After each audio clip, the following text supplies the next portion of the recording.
Welcome, Jinkies family, the lovers of Jinkies and of weekly transmissions.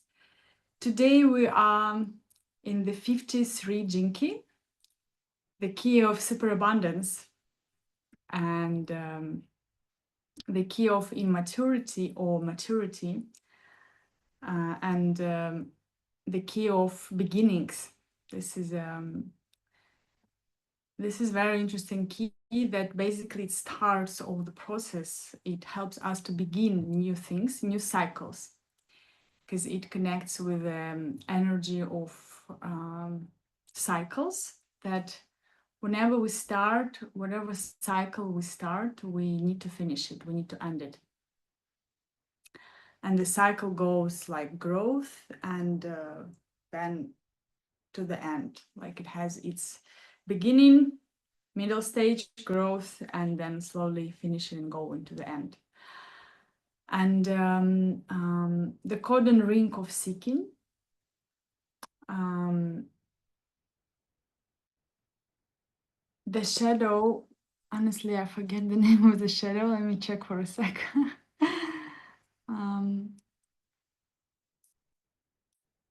Said immaturity, no?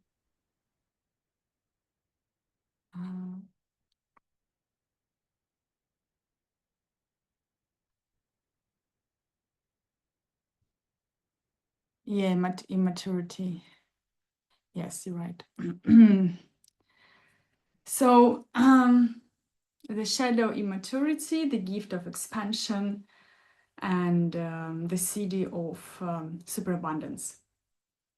And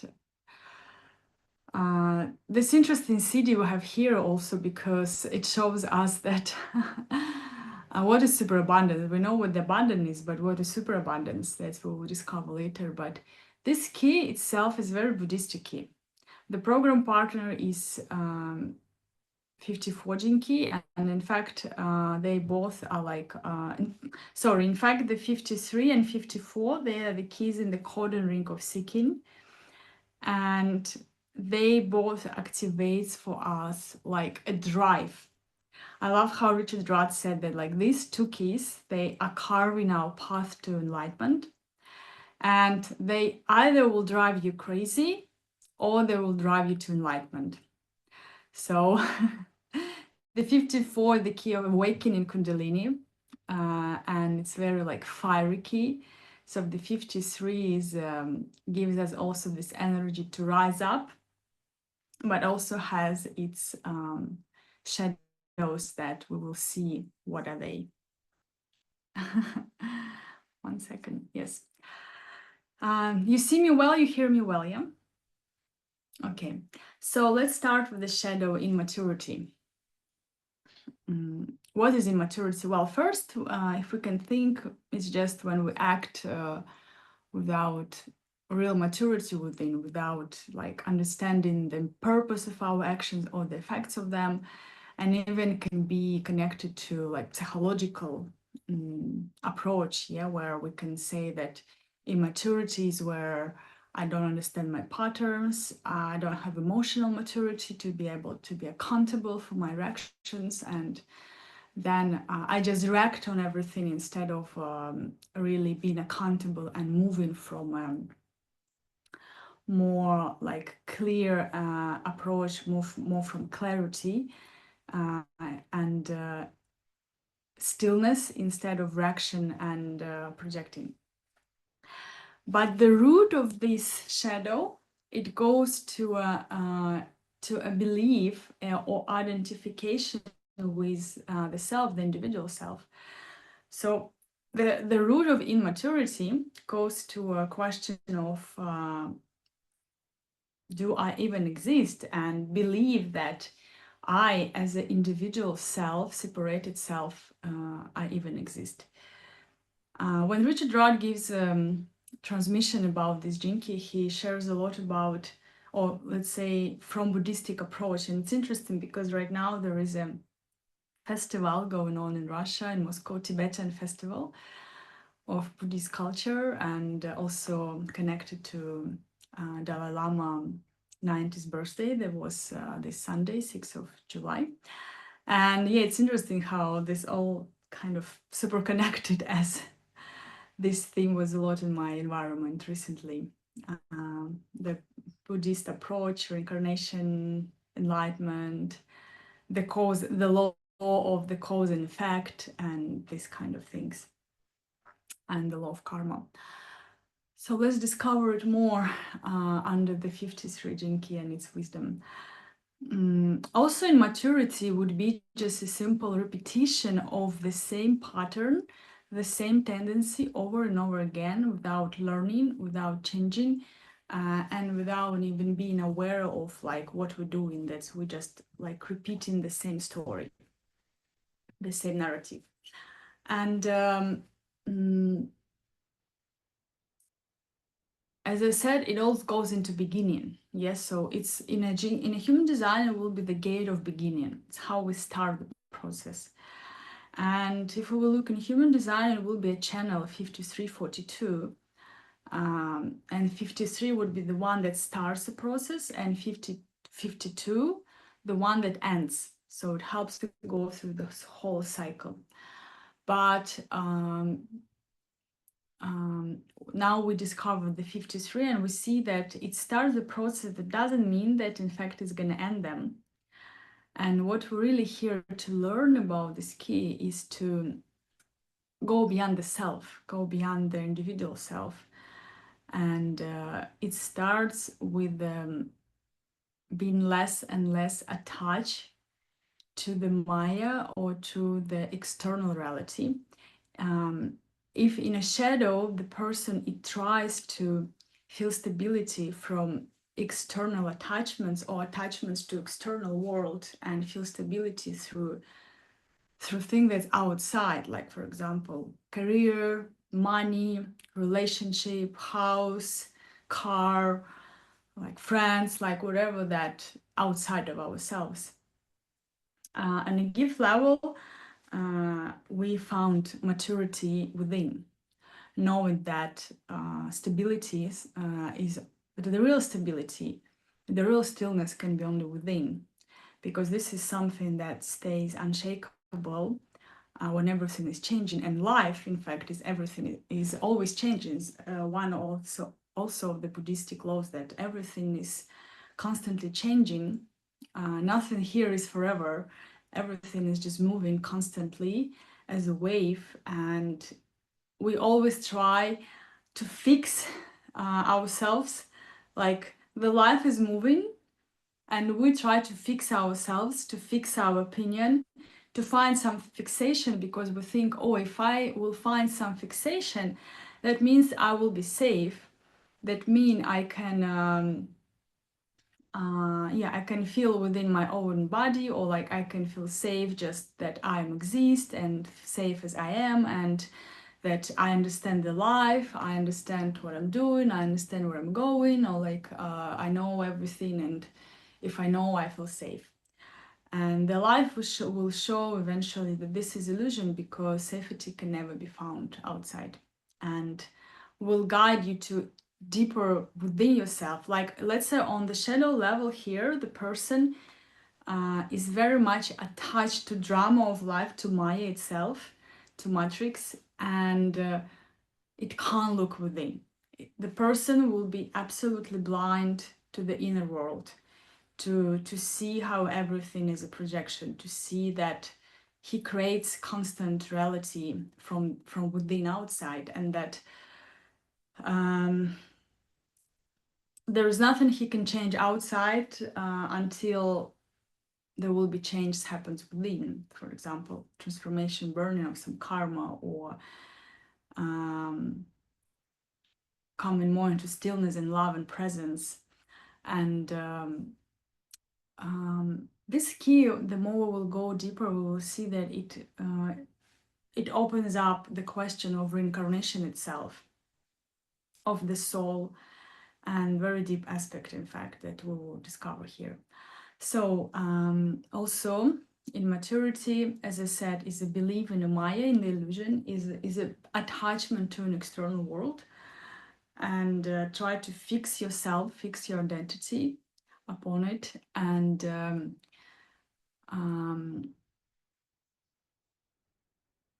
becoming very like strict in your own opinion and judgments, and even enjoying this drama, this Maya, this matrix of life, and kind of oh, because of this also repeating the same patterns, the same tendencies, because can't even see that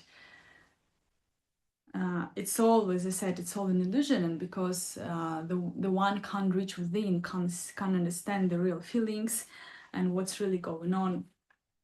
And it's interesting, as yesterday I had a session with my kinesiologist. As I said, we did some reprogramming, and it's like some subconsciousness process where you don't even need to understand what's going on. You just kind of going through different emotions and help your system to release them.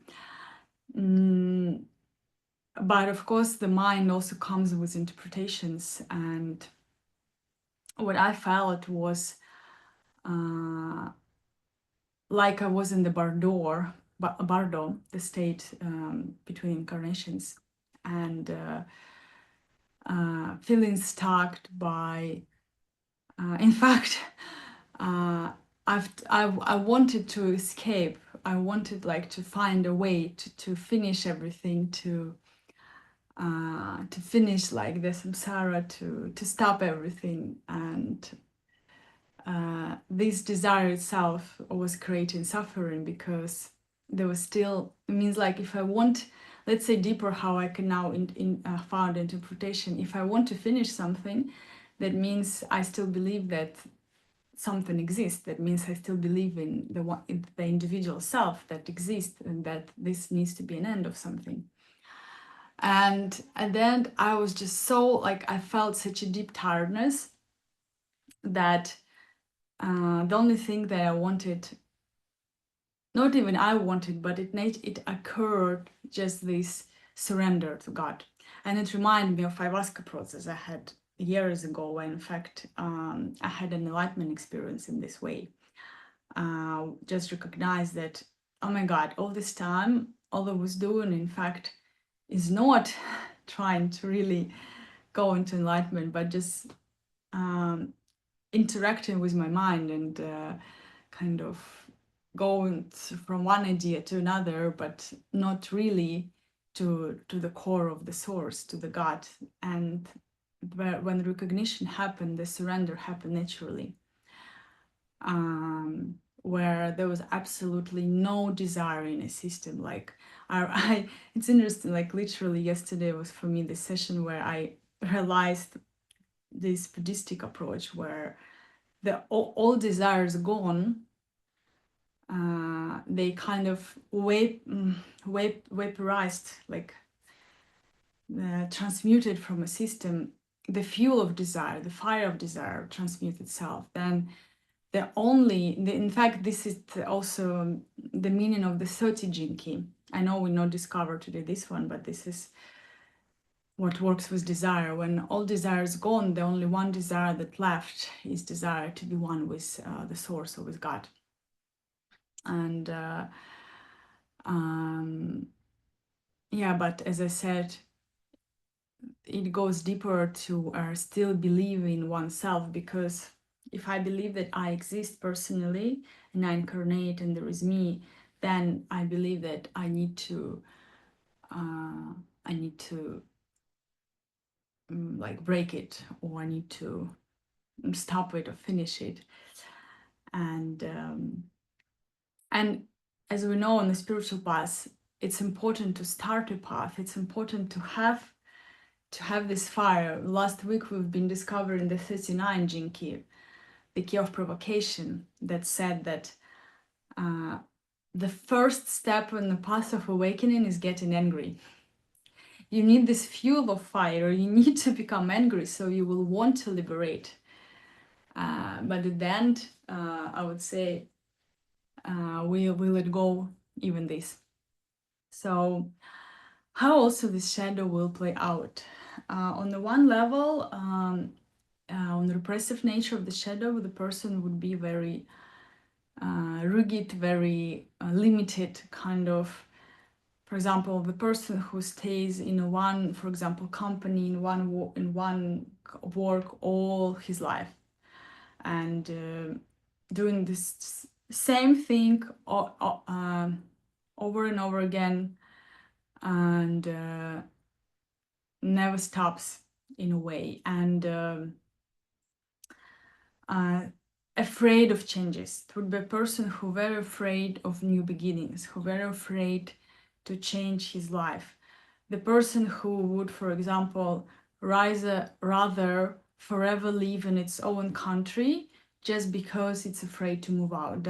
Even he doesn't like, even like nothing really inspire the soul, but the safety kind of what is already known and experienced is for this person is more important than like the fire in the heart that tells, like, for example, yeah, I need to go and explore that unknown. So the one part of the shadow would be stuck somewhere just because we're afraid to move, just because we're afraid of the unknown, and we're afraid in fact to break something, we're afraid to change. And the other polarity of the shadow would be the person who can't stay with the one thing long enough.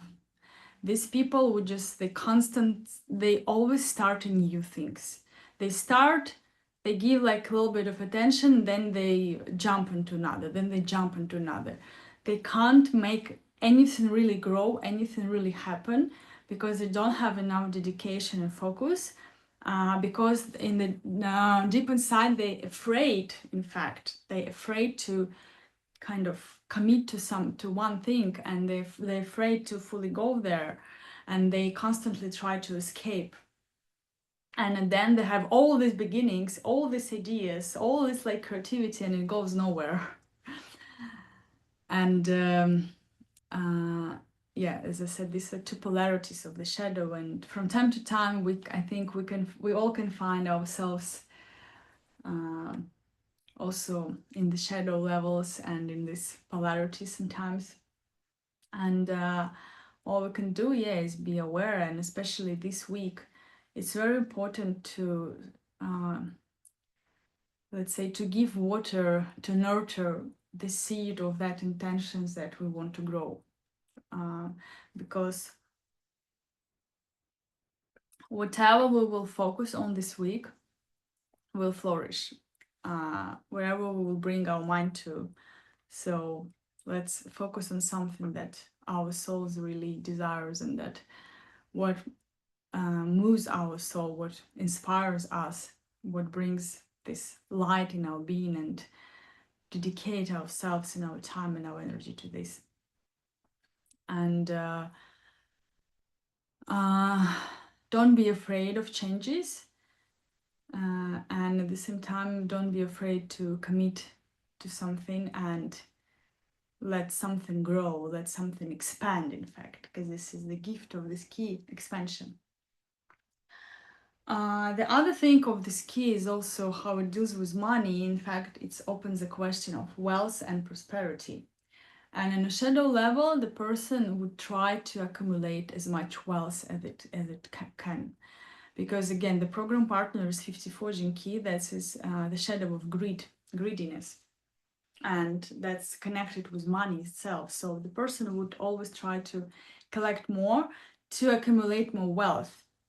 But what's the difference between wealth and prosperity? Wealth is something that is stagnant. It's something that doesn't serve the whole, it serves only the individual. Where the prosperity is a flow that constantly expands, and also it serves the collective. It serves not only the person, but it also serves the whole life. So whatever we create in a prosperity, we don't do just for ourselves. We do it also out of the way of serving the life. And we don't just try to like have more money. We we're serving from our gifts. This is in fact the message of this 53 Jinki, to serve, because it says when we really go into expansion and our heart opens, because expansion can happen only through love, then in very natural way we feel that we want to serve, because the serving is the language of love. It's a natural way of expressing the love when it's real love. Like the love can do nothing else but just to serve. And that's what creates expansion, because also this key is a key of bhakti, the key of devotion. And the true expansion can happen only when we truly devote ourselves to something, whether it's a project you're working on, whether it's a relationship, whether it's your spiritual path, or all of it. But the true expansion can happen only through absolute real devotion. Otherwise it will not work. So this also, we can question ourselves this week and see where we have the devotion or where we lack the devotion, and what we can do to bring these qualities, to open our heart even more, and to stop repeat the old patterns, because sometimes we ourselves, we stop ourselves from abundance, from love, from prosperity. We stop ourselves from this. And also because we believe that we're small, that we don't deserve something. Of course, we can go into all these like child patterns and everything, but the question would be here is to really come into the heart and to see what is the best way how we can serve the whole. And this is in fact the question that in the root of in the core of vacation, it says, what is the greatest service I can offer to the whole? And the more you contemplate this question, the more you will see what your true vocation is. Yes, so as I said, this shadow is on the shadow level, we just try to accumulate more. When on the gift frequency, we see that the expansion should serve the whole and the collective, and the not only collective, let's say the whole as the life itself, not only the individual, and not only like the business system itself. And something else I wanted to share about the shadow that just fade away. That as I said, the serving. I mean, we will discover expansion more when we speak from a gift level.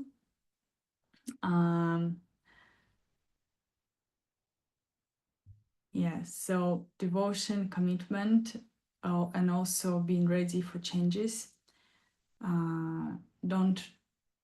Don't stuck on something out of the fear of changes, and at the same time don't avoid because we afraid to commit and we're afraid to be in real devotion. And being honest, what do we really want to start this week? And if there was something that we really wanted to start, but we've been avoiding or denying, that this is now is the best time to act upon it. So then you will attract the energy of this flow, this good luck, this abundance in your life to make things really happen, to make them grow. So maybe we can start now with the questions or contemplations. And if something else that would come to me to share more, I will do it also later on. Who wants to start?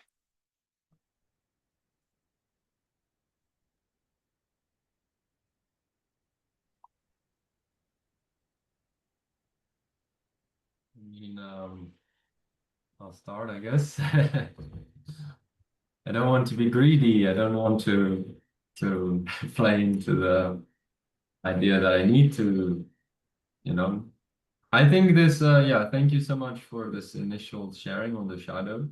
I feel, um, yeah, this key has come at the perfect timing, honestly.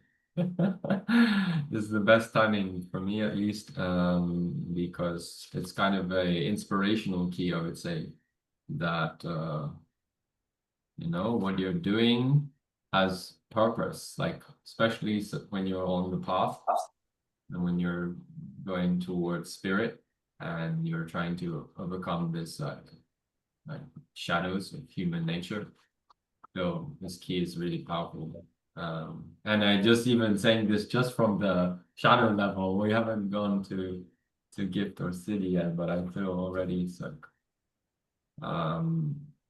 yeah, super interesting.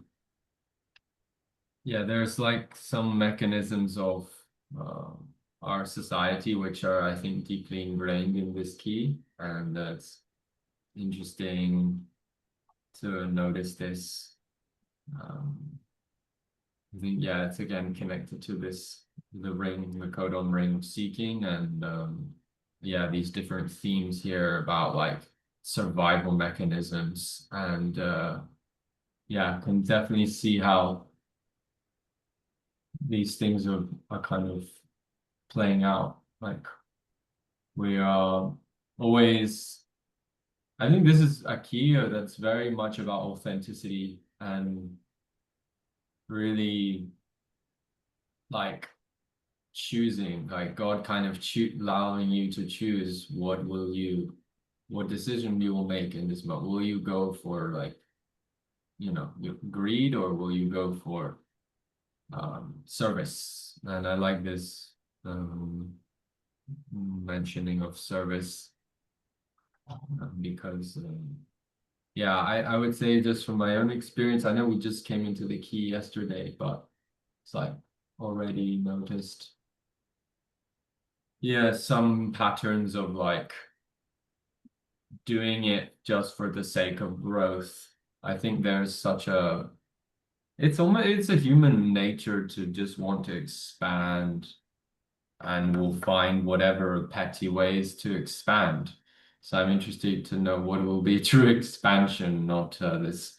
Because when I think of expansion, and I think nowadays, as all humans know, it's like the whole idea of growth and expansion like has become such a like almost demonic like ideology because of the capitalism and like yeah, it's literally demonic nature is based off of like greed and how much I can get, like an everlasting obsession with power and hunger and survival. It's like, so I think this is yeah, super powerful time moment right now, and yeah, it's important to recognize the differences in our patterns.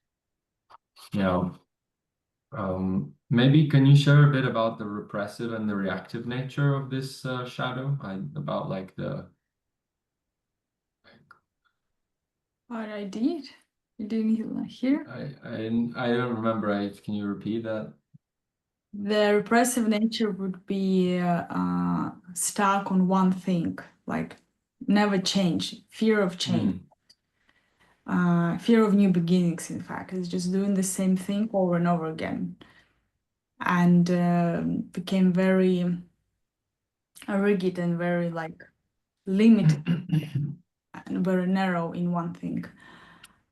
And reactive nature would be constant change in things, not being able to in fact, to stay long enough with something so it can flourish, like constant change in partners, projects, whatever. Never really give enough time and energy and love for something to expect to truly expand. Um, yeah, thank you. Yeah, this is definitely if I had a what's it called, a metronometer, mine is like this, going from these two too much or too little, something. So yeah, that's all I'll say for now. Thank you. Thank you. Thank you for sharing. Yeah, thanks, Emma. Nice to be back and drink tea and listen to the keys. And And I me, all of us, to tune. Yeah, I have some amazing teas. I went to Adrian's before I left, so. No, it like Anthony said, it comes at a very timely. The theme is very in the present for me too. And I mean, when you talk about the repressive nature, I mean that's really kind of. It sounds like you're sort of describing Norwegian culture in a nutshell. You know, this like constantly repeating, very afraid of making changes, and I mean, I see that all around me. I've been home for a little more than a week, and it's really something I see in almost all my friends. It's like they're like this stuckness, but also afraid to make change, you know?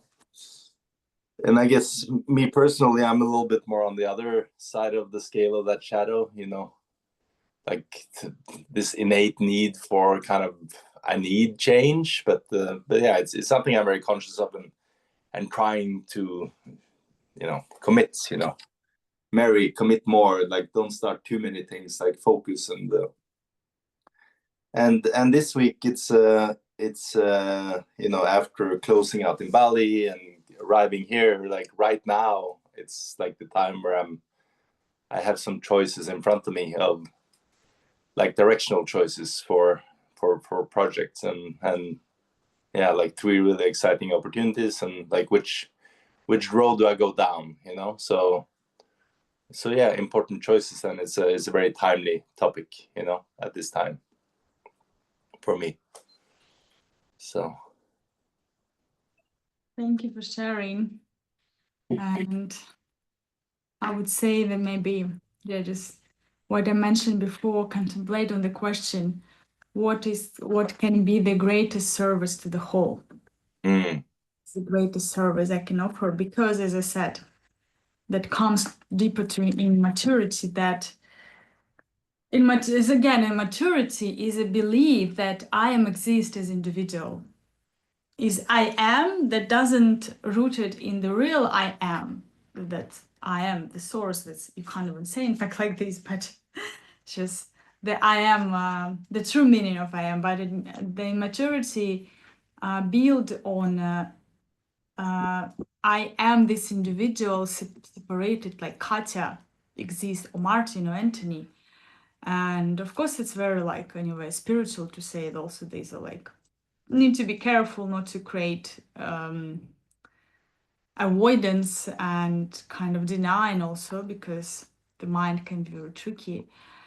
But at the same time, let's a little bit more just contemplate on this. If I believe that I am exist as somebody who is separated from self, from source, then I believe that there is some purpose in my life. I believe that I can choose better way, or I believe that I'm in charge of everything, kind of, and that I'm responsible for everything, and that I need to choose. When we forget that life is creating itself. In fact, what is very like fearless, what is gives a lot of fear to the shadow, is just the life itself, that is raw, that is unpredictable, that goes through cycles, like cycle spirals, like a feminine, like a woman system in a way, the feminine way. It's not linear, and that it's unpredictable. And the best thing, in fact, we can do here is to really find that stability within that will help us to stay grounded no matter what will change, and no matter how much changes will play out in our life, because everything will change, and whatever we're creating does never belong to us. This is something I always teach on the creator codes, that you creating, yes, you kind of create and you're building something, but the first thing you need to kind of really connect in your heart when you're creating something. You need to let go it at the same moment when you just started, because if you don't let go it, if you attach, then like this seed of fear will go into the intention itself and will damage the whole process. This is also what the shadow is, when the seed of fear goes into our intentions and when we act not out of real expansion, but we act out of fear.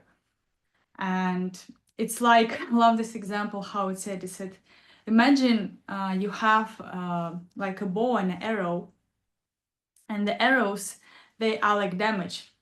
They twist it. And no matter how much time you will try to kind of to Hit the target. yes, thank you. I was hoping you will. I was looking at your picture here. I know you were asking me. Yes. No matter how much time you will try to hit the target, if the arrow is twisted, will never reach a point. The same, like if we act from a shadow, no matter how much attempts we do, no matter how much resources we put, time and energy, it will never really reach a target. There's also always one feature on the jinkies that, like, first you need to shift your frequency, then the decision will come, the alignment will come.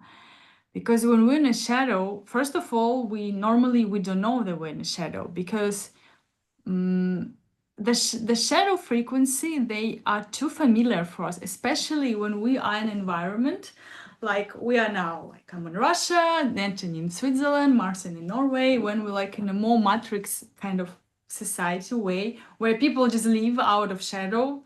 That's they barely sometimes experience gifts. Nor like the normal way is a shadow, basically. That means that the collective frequency is strong, and it means we need to really be in our spirit, being in the heart, so our frequency would be above even the collective. You know what I mean? You understand, I think. And then we can see really the solutions, because otherwise we will be drown into the collective mind, and it happens so easily. It happens so tricky and so like like almost an invisible way goes inside you, little, and then you notice, oh, you have some doubts, you have some strange thoughts, some like kind of you're not anymore happy in your body, or like these things, and then you're like, oh, this is kind of strange, this is not even me, but it's normal for a lot of people, and this is what even more scary in a way. So we have to rise our frequency and ground in a, let's say, ground in heart, ground in the bhakti, in this devotion that this key offer us. So at least we can stay in a higher frequency and can move from it, and can also kind of bring the light into the space. Otherwise, it's like I think the only place where in Moscow I could be, so for now, is the Buddhist festival. I feel like, oh, this is like my system relax. I feel like I feel, especially when the monks think this. There was like a concert for Dalai Lama, when the monks, they were like chanting and doing a lot of prayers, and I was like, oh, heart, my like I can expand to the limits. I can like not to the limits. Sorry, I can expand to the way that is normal for me. That is kind of where I can breathe, where I can normally breathe, because. I mean, of course, it's this subtle game, because we need to find a balance, and it's not about like escaping the reality. It's not about escaping the Maya, but it's about if we will say also about the true spiritual path, found this stillness and stability within that stays stable when everything is changing. So yeah, the first thing we see that never what I create is in fact even belong to me. That means on a deeper level that it's not even me who is creating. I know it can be a little bit contradictory, especially because I'm kind of teaching the program Creator Codes. I'm gonna give it on the retreat, but at the same time, when we really come to creator consciousness, we see that it's not like me creating. It's me with the life of the universe. It's life creating through me. All I can do is create the right structure, the right way kind of for the energy to flow. And this in fact what the masculine do. The masculine, the best thing that and the only thing the really masculine could do is create the right direction, right structure for the feminine to flow. Because feminine, the energy will flow any case. But if there is a right way, the right structure, then the energy, like a river, the river will flow, and it will then the people will create like villages around, how it happened in the early times around the river. The water will feed people, or they will use this water to cook, to drink, so to plant, to water plants, so the river will create life. If there is no direction, then the energy goes either to chaos and destruction, or it's just stuck and create like a kind of, how you call this, like a pond where the energy is stuck. It's the water stuck. The pond when Damn. yeah, yes, this one.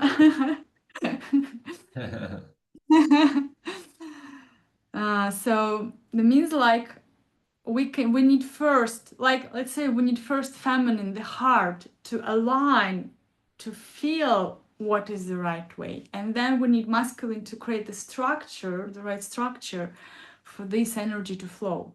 This is what the inner union, this is what the masculine feminine energies basically is. And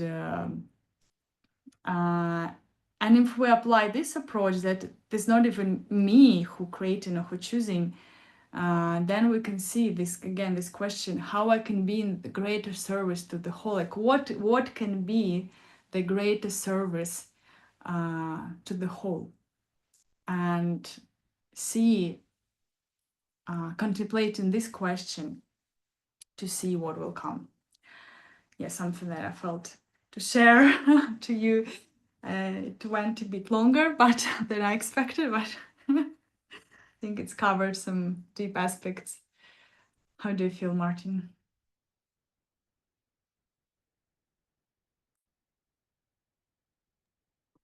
Yeah, no, good. I'm just listening, taking it in, Good. Okay. Can I add something that I felt?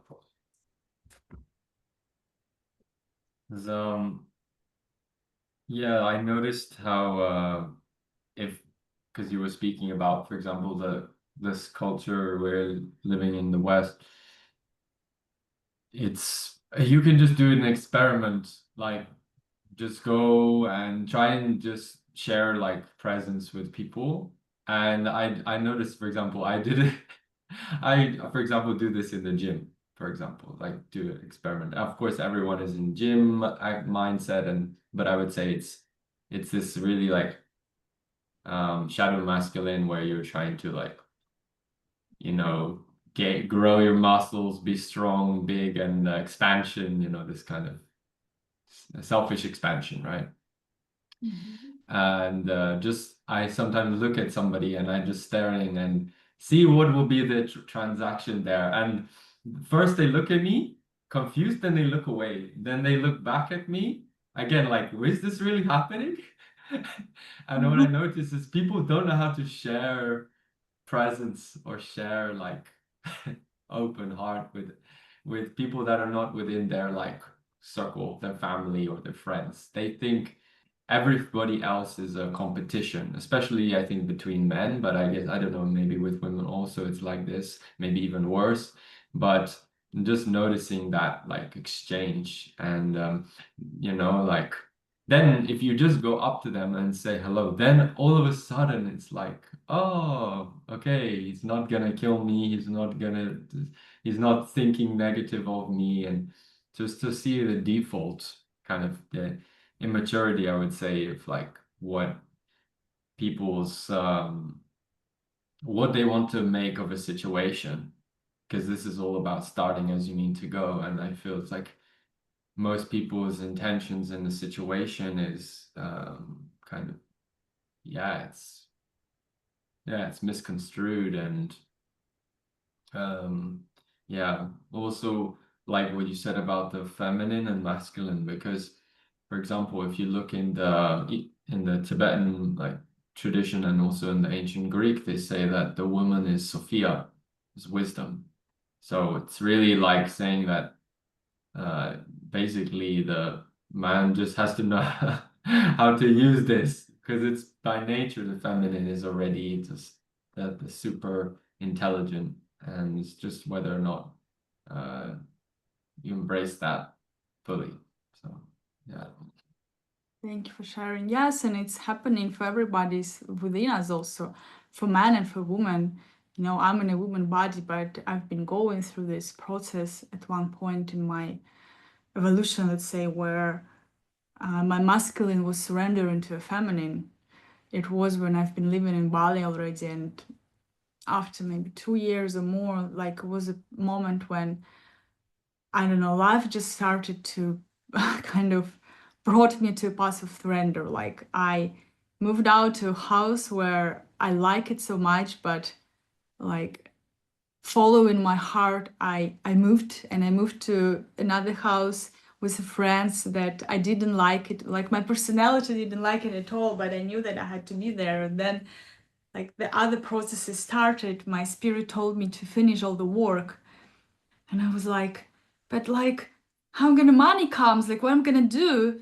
I'm like, okay, I will maybe take a week break. But the funny things, when I stopped doing everything, when I stopped posting, then the people they've been messaging, they've been finding me. The clients have been coming for from recommendations. In fact, I had more money than before when I was trying to like launch something or earn money.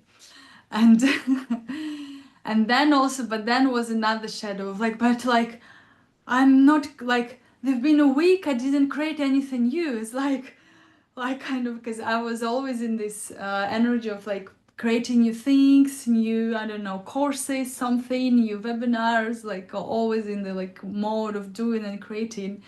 And then by luck also been a friend living in the next room to me, and we've been traveling with her and really going into the path. And then my friend and teacher Maya, who I lived with, we started also do some program with her, and the life was just kind of bringing me into deeper and deeper surrender, where I was more and more softening with the feminine, and at the same time always acting from a spirit. At the time I was always consulting with my soul family, light family, sorry, like how you can say it in English, soul family, maybe a spirit family. And also applying this, that whatever my, let's say, higher self or soul family say, I would do no matter if I like it or not, no matter how my personality thinks about this. For example, I've been going to some events where my personality was like, I don't want to go there, but my heart tells you need. And then, for example, I met some like important people, or I really wanted to do something, but my soul was saying, no, you don't need to do this, you don't need to go there, you don't need to speak with this person. And then also the life will then unfold in a more organic way. That showed me that the life is so intelligent. And the more I was going through this process, the more I started to notice that even a thought that was not coming from my heart was causing me pain. Like I couldn't act not from my heart. I couldn't even think in a way, because I felt that even a thought that comes from my mind that's separated from source was causing contraction in my heart, in my chest, and pain. And I started to feel it so real. In fact, that's what's happening always with all of us. We just don't aware of this. But whenever we try to really like bring our mind into like decision-making process in there, how we move through life, when we don't really ground and feel from the heart, it's always created tension and contraction. In a way, we harming ourselves because we send in a signal of contraction and not trusting the life, that the life is intelligent. And like by the end of this process, I went into this stage of such a deep surrendering that eventually my masculine surrendered to feminine. I remember this process, it happened when my inner masculine was like, fine. It's like, I accept that I don't understand how it works. It's absolutely not linear. There's no logic in it. It's chaotic, but somehow it works, and somehow it creates kind of miracles out of nowhere. And I can never understand it. Only I can do is to serve and to protect. And I would say when this shift happened within me, it's been one of the most like life-changing moments, when kind of everything really started to change radically in my life. And this shift need to happen within all. It doesn't matter if you're in a man body or if you're in a woman body, because we all have male and female, and our female is our heart, let's say, what guides us, what can really choose, because the mind cannot choose. The mind or the masculine will choose from options. Oh, I will analyze, I will create like a table, I will see what is better, I will try to predict like for the future. But this is not how life works. The mystery works when it can create for you the results where you, or like even financial results, for example, abundance, where you don't expect, and you can analyze everything, but still like something can go out of your prediction, because the life will create something unexpected to you. And I would say the more you're on a spiritual path, then the more it works for people who may be too like very much in the matrix and in this really like narrow mind, that even they kind of go through plan. But even for those people, the more the more last years the planet was rising frequency and everything, we're coming into a new era. We came already, in fact, where we can't anymore rely on our mind. We can't anymore make decisions based on our mind. Like kind of we need to really change this code in our DNA, that the now the only way, like before, to survive, or like to live made to make decisions from your mind. Now if you make decisions from your mind, you will not survive. You will nothing will really even work for you. So it means we should first find the heart flow, align with our heart, with our soul, and then create the right direction, right structure for this to work. And also seeing that while we're creating a structure and direction, being always ready for changes, because life may always come and change something, and you might realize that original intention that you had was just a beginning of some bigger process that you couldn't even realize, because the whole picture, for example, of your vocation or the mission of your soul is so much more bigger than you couldn't even grasp it in the beginning. You had to start from something, and then the more you act, the more you do, the more you, let's say, align with this timeline, the more bigger picture you can see. And the life might act in an unpredictable way. And they said this again comes to immaturity when we're in the shadow. we believe that, okay, this I am exist, I kind of the one who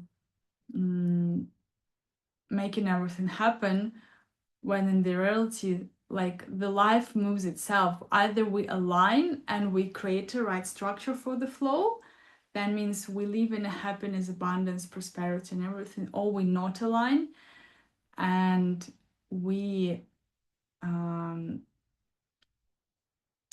that means we kind of out of a flow. That means the life cannot come to us because we separated ourselves. So nothing can come to us because we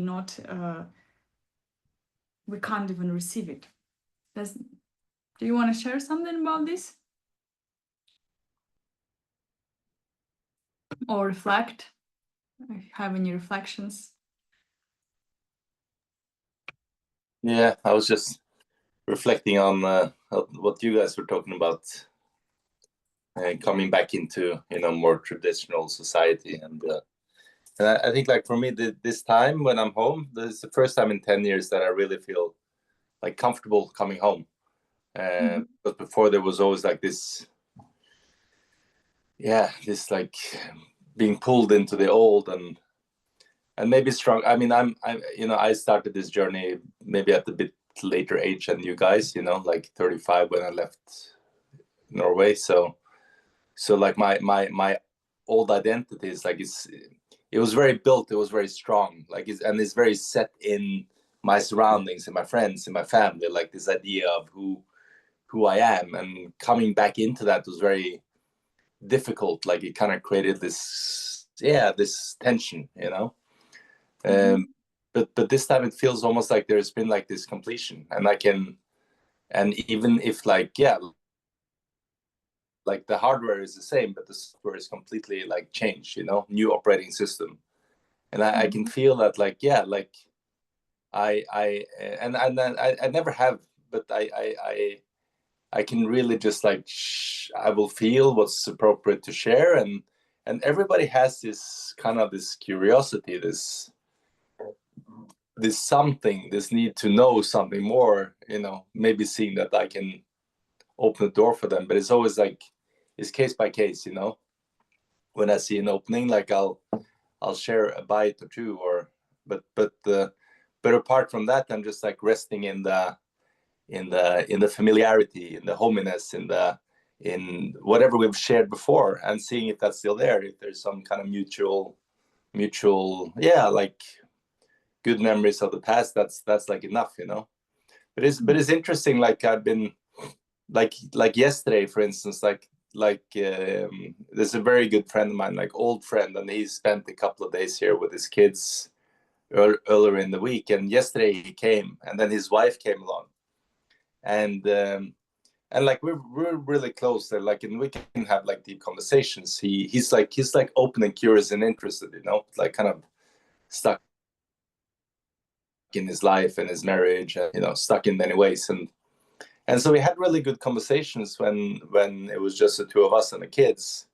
And then yesterday, when the wife is here, it was really interesting. Like you can see that she's like very triggered by me, like very triggered, and almost like trying to sabotage us being together. Like we jumped into the sauna and kind of just like, and her disease, her fear was kind of just like, and I didn't say anything to warrant it, but she was just going at me, like in very sort of devious ways. The kind of somehow sensing that, him talking to me is a threat to them, which I guess it is, because it's like what I see is very toxic. So it's interesting. It is interesting. Revolution. Huh? So you bring in revolution. Yeah, in a way, I guess, for some, but it is nice to feel like before it was very challenging for me to come home. This is the first time I feel really it's comfortable, but for sure it's important to have your own space to, now I'm alone here, so I have plenty of time to meditate and pray and do my practices, to ground, which is important. But yeah, You remind me of like But like my friends in and their parents used to think of Anthony. That's what they were. What they always were saying was, you know, Don't speak. like I had a sus. I had a like I kind of had a feeling that I was a scapegoat. I was like the elephant in the room. So like always my friends would be like, "Oh, Anthony did it." It was his idea. So all the parents had a beautiful image of how I was the devil, how I was corrupting their sons.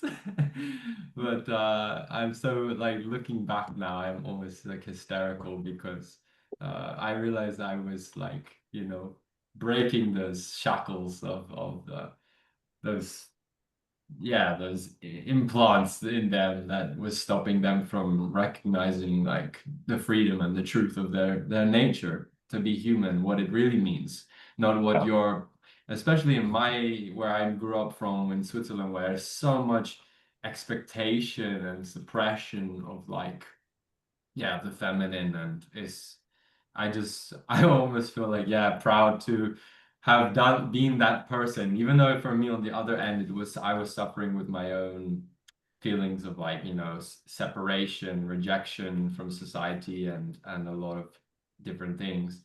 But there was still that inner will to kind of keep expanding no matter what. Yeah. Thank you for sharing, both of you. In fact, was also Martin, you've been sharing this last week was the key of provocation. And the provocation means to liberation. So you kind of was maybe not knowing because you didn't with last week's transmission, but still doing this in the way of Like super on point for last week. I really, but I did meet a few kind of key people, and like I felt every meeting had some kind of impact on them, in a good way. But yesterday was interesting. Like I could just see just my being, and maybe I think he shared something with his wife, and she could see something was happening, and so she just arrived and was sort of sniping at me for. But this also shows, in fact, the fear of changes, the fear of this, in fact, this key, the shadow, immaturity, is when we try to stop life from changes, that is impossible because the changes, the cycle nature of life is like a code itself. Yeah. And reminded me of this experience yesterday I had in a session, and also from what one of my friends been sharing one long time ago. She kind of familiar when there was a feeling of like how I can stop all this, like kind of want to stop life from happening, like kind of to finish everything, to either to destroy, just to end, like kind of there's almost like this wanting to liberate, to escape everything, to end, and then just seeing at some point it's almost came as like a feeling of that the tiredness first, and then helplessness and everything, that like fuck, I can't do anything, the life is just fucking happening. And it's always will be happening, and it's like is like trying to stop a wheel of samsara that is going and going and going. And like kind of you can't stop it from going. So then let's see what we can do when we go into the gift of expansion. Can I just add one last thing that just came to my mind further? I remember when I was in philosophy degree, I was writing this like about this topic of like linear nature versus cyclical, and it reminded me of this kind of what Nietzsche speaks about the eternal reoccurrence of the same, and some people call it the myth of the eternal yeah, now. And just basically the premise is like that the civilization has kind of progressively become more linear. It believes just in like expansion, and that we're going from, and it came about with the advent of like Abrahamic faith, how the church made this whole image that there was like, you know, the creation of the children of God, and then they go towards the what's it called, the apocalypse, yeah, apocryphal like period, and then that's the end of time. But before this ever existed, there was more of a cyclical pattern in humanity, the dharmic wheel of time, even though it came about like after, but, or actually no, it came before, but still there was in shamanic culture and so on. Humans just knew that's like, I'm feeling like, you know, great right now. It's the summer, whatever, but then like the winter's gonna come, and then it's gonna be no leaves on the tree left. It's gonna be death, and so on, and repeat itself. And it was already in people's minds. You could say we were more harmonized with nature. People just knew that we had these periods of growth and contraction. But nowadays people just think it's all about growth, and oh fuck the contraction, like fuck that, that's terrible. Like no, it doesn't exist to me. And I think it's this like not having this acceptance, like again what we're speaking about, the feminines, like, accepting how is nature working just doesn't necessarily mean because it's contracting that it's a bad thing. Like if you're, for example, you've been trying to explain about how it's just being in the present moment and then just staying in service, and then that allows us to soften in these moments. Thank you. Thank you.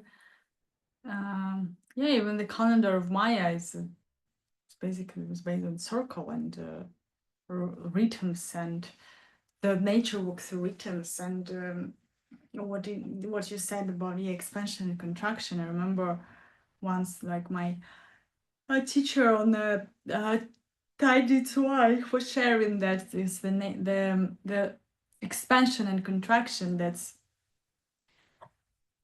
happening naturally as a result of like the one process. We breathe in, we expand, we breathe out, we contract.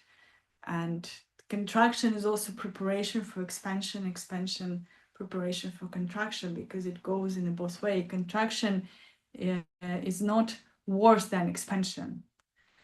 And it's just we had a tendency to say one thing is good, the other thing is bad. But what is the expansion and gift level here? Let's see. Well, first of all, the expansion starts when we start to go beyond our self, individual self. When we start to be more aware of our own tendencies and reactions, when we start to be more accountable, when we stop just explore and project our emotions and things outside, and we learn to really feel and be aware of expressing ourselves. And when we see what karma our actions are creating, like we stop moving blindly through life. Instead, we start to act in a more mature way. When we act and we see like either my actions create more karma, or in fact they like burn karma and they create more positive karma. Remind me of a story, in fact, like somebody shared yesterday with me a story that, like there was a story of a one monk, like a teacher or Rinpoche or something like this, and his students, and the students observed that the monk, he was smashing a box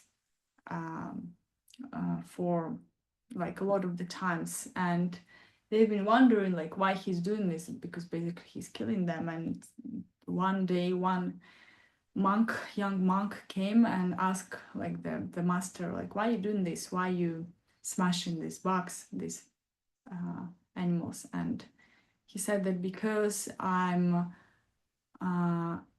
I help them to transit. I'm bringing them to like kind of light body and creating a higher incarnation for them. And the young monk, he decided then to also start with the same process. But because he didn't really know how to make this transition, he didn't really know how to have the soul transit. For example, in Buddhist lineage, there is a special mantra for this, and my teacher gave this mantra to me a long time ago that I use even when I eat fish, for example, or eggs. I use this mantra always. But for example, if you don't know, then like as this monk, he created just more karma for himself because he was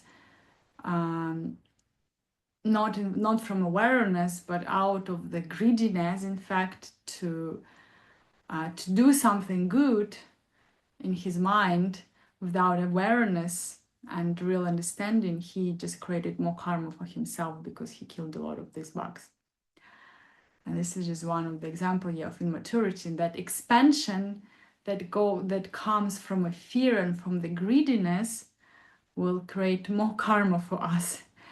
And the same way, for example, we can, let's say there was this in Russia like a couple of years ago, there was this like boom for coaches. Like a lot of people, they started to develop some like mentorships and coaching and like high tickets, high prices and everything. And like for a short period of time it worked because like kind of was a I don't know, like explosion, and maybe they earned the money for a short period of time. But then when the people saw that, yeah, they, for example, they paid, but they didn't receive any results, and they went to one coach, another coach, they didn't receive any results, and then they've been like, okay, but now I don't trust anybody. And now the market is in crisis because and people who like, they've been even like a lot of, how to say, I saw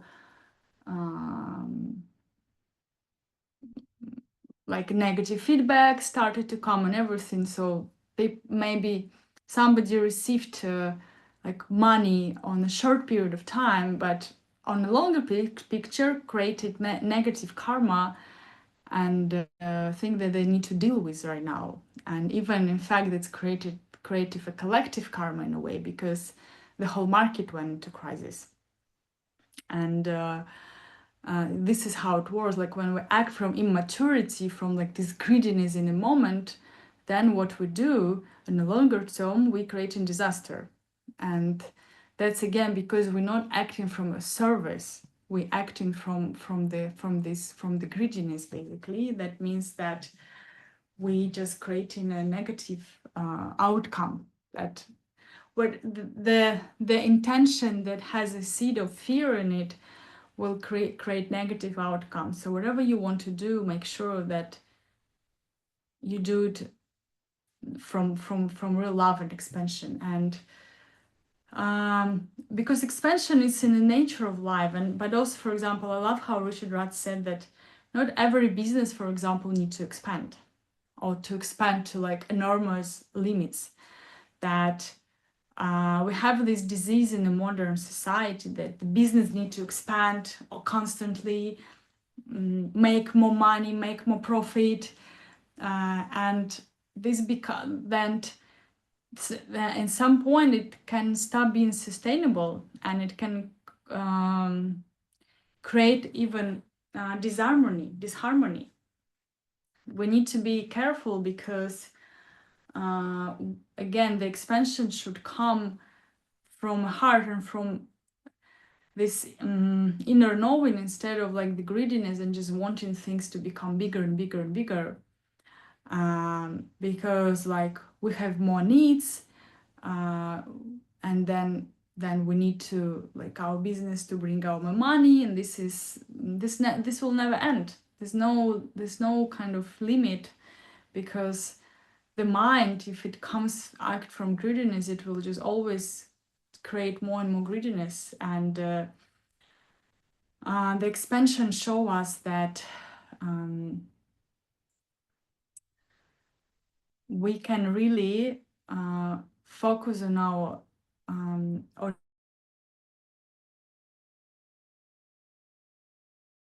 it will be sustainable and serving us and serving the whole, not only serving our needs. And that kind of expansion goes beyond the self in a way. It goes, as I said, it's a key of bhakti, and bhakti is a devotion, and devotion means surrender, kind of, let's say in a Hindu tradition, it's absolute devotion to, for example, God or goddesses, where you dissolving yourself into this, where you fully giving yourself, fully serving, when there is nothing more than a serve, and when you act not from idea that, oh, if I will do this, then I will receive like a blessing and benefit and something for my personality. This is not devotion. The true devotion doesn't have any like logical mind purpose in it. It's like the same as love, basically. You love not because of any reasons, but just because you cannot not love, because it's like a way how love flows through you. Just because you can't stop it, you can't do anything, it's overflowing. That the true love not for something. In fact, it's just because it is. There is no real reason in the reality for love, for example. Like when we truly love somebody, we love not because this person do this and this and this and this and this. When we really reach the true love, we see that we love just because there is a love. That's just because there is a nature of your heart and your being, just because there is this flow of life and you tapped into it, and just simply it is. And this key kind of, in a way it's radical, because it's showing us our disease in our minds for expansion, for growth, for constant evolution, when we forget to stop sometimes to reflect, to really in tune with ourselves, to see, do we really need to create more or do we need now to rest? Do we need now to give, maybe to back to life? And what we need to do with all these resources, for example, that we have. And there's also a beautiful point here that, for example, expansion of business or any company or any organization or any project can happen only through expansion of the awareness of people who are involved in this business.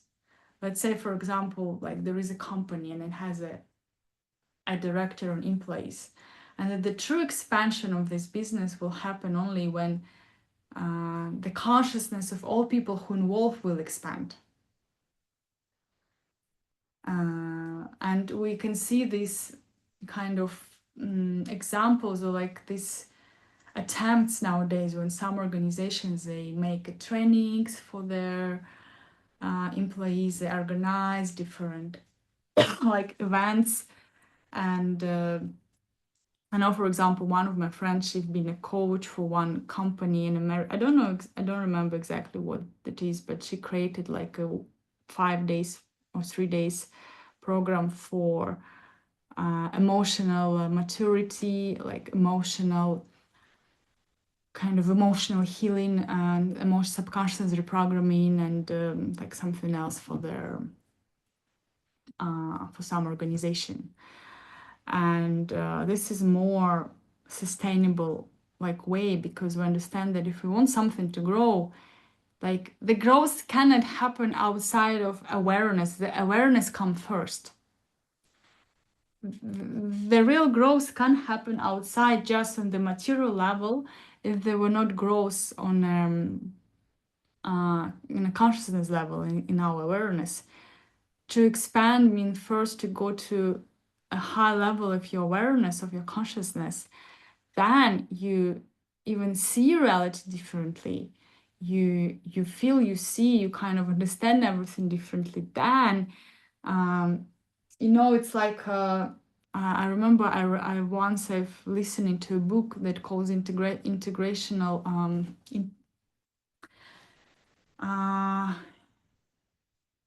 integrational meditation. That, in fact, the author there, he explained I think a level or 12 level of mind, of consciousness, through the lowest, based on like when we just was a kid, and basically we could only scream to express ourselves, and we had just like basic need, basically eat and release whatever we eat, and our the products of our life. And the only way we can express ourselves was through screaming, basically. And then it's like kind of a level how we developed our consciousness, and where the blockages can happen, where a person can stuck, and how it will represent. And to the last level, integrational level, where there's only like really few percent of humanity, where what they do, what in this level, your life is affects collective, your life changing things on a global level. You don't anymore live just for yourself. Your mind operates in a global level.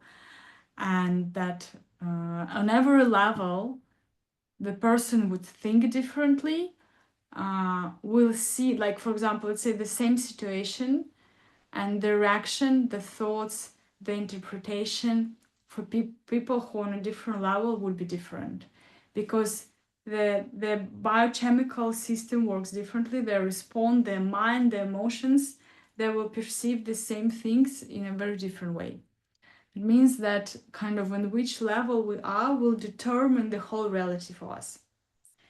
And the thing is, when we go to a new level, we need to accept the first thing, that it's absolutely unknown for us. We don't know how it is there, how we can operate there, how we would like think there. We will perceive the life, because kind of, let's say, we've never been there, so we don't know. The same as when we go to a new country. We, of course, we can do some research, but only when we come, and then we will see, because we've never been, we don't know how our body will react on the water, on the air, like what are people there, like we don't know how our system will act, and we go into exploration mode. We don't go with ideas that all things have to be the same as it was, for example, like in my country, like when you go to Asia, to Bali, for example, you from like Western, you have to learn complete new way. And if you don't learn, then you just can't be, because you can't come with the same mindset. The mindset need to change. The same as we evolve, we change our mindset, we change the way how we look at things, and our feelings even, and mind structure will also change. And this will create an expansion. Expansion is going beyond self, beyond that identity that you created, and in a way going beyond and beyond until we reach the CD, the superabundance. But this we'll speak soon about what is superabundance. Maybe you want to now share something or ask questions about the gift level. Yeah, thank you. It's funny, I was today singing with a lot of devotion. I was singing like Bhakti Yoga, and I hadn't done it for a while. So I was just like in the shower, actually, just like Sri Ram Jai. I won't sing right now, but but I was like because I don't know, I think I was maybe there was a shadow frequency before this, and I was kind of like I feeling trapped and stuck. And I was like, how do I like and what happened? And this was actually kind of a coping mechanism for me when I was always in my darkest places. Like when I discovered Bhakti, I was started using it as a way to just like come back to heart, like just sing to God, because I don't know, singing to God is like the only thing I knew in a way, like, and it's nice to know that that's it is, yeah, it's like an alchemical process happening because yeah, like every time I was singing, I was expanding, and I knew that in a way. I felt how like the more I chanted, the bigger the boundaries got of my love. It just was coming out. I remember and when I was in my university, like the last year of like when the lockdown was kind of going, I was in my master's, and I was kind of like a hermit a little bit. But I was just in my room and in my kitchen, sometimes like my studio, kind of, it was an apartment, just singing bhakti with speakers full blast, so that all the neighbors, everybody heard me. And I remember like Chinese guy coming like, I don't know, telling me to turn it down, you know?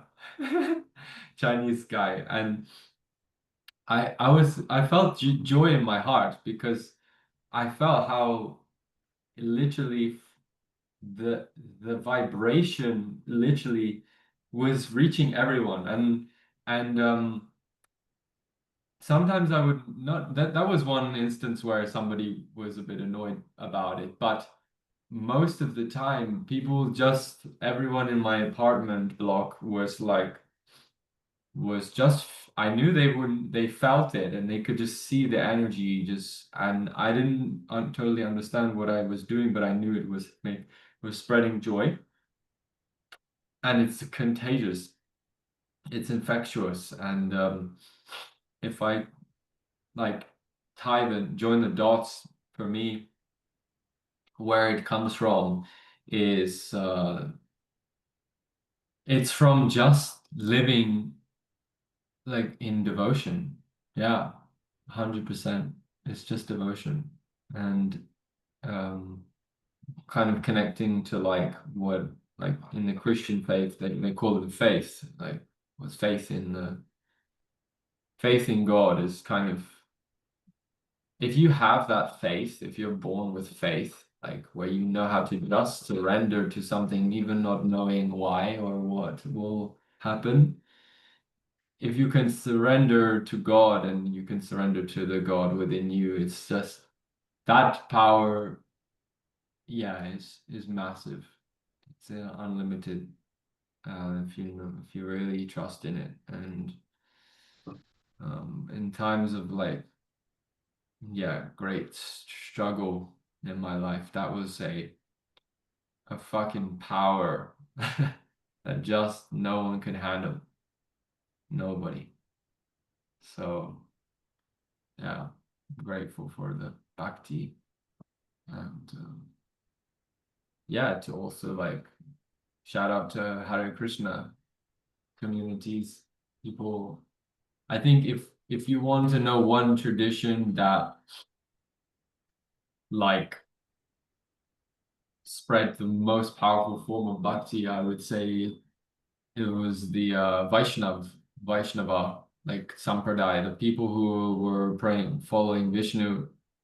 They have, I mean, actually, I think it's in a few weeks' time. There's a huge festival in J Jagannath Puri, Jagannath, which is in Jagannath in North or East India.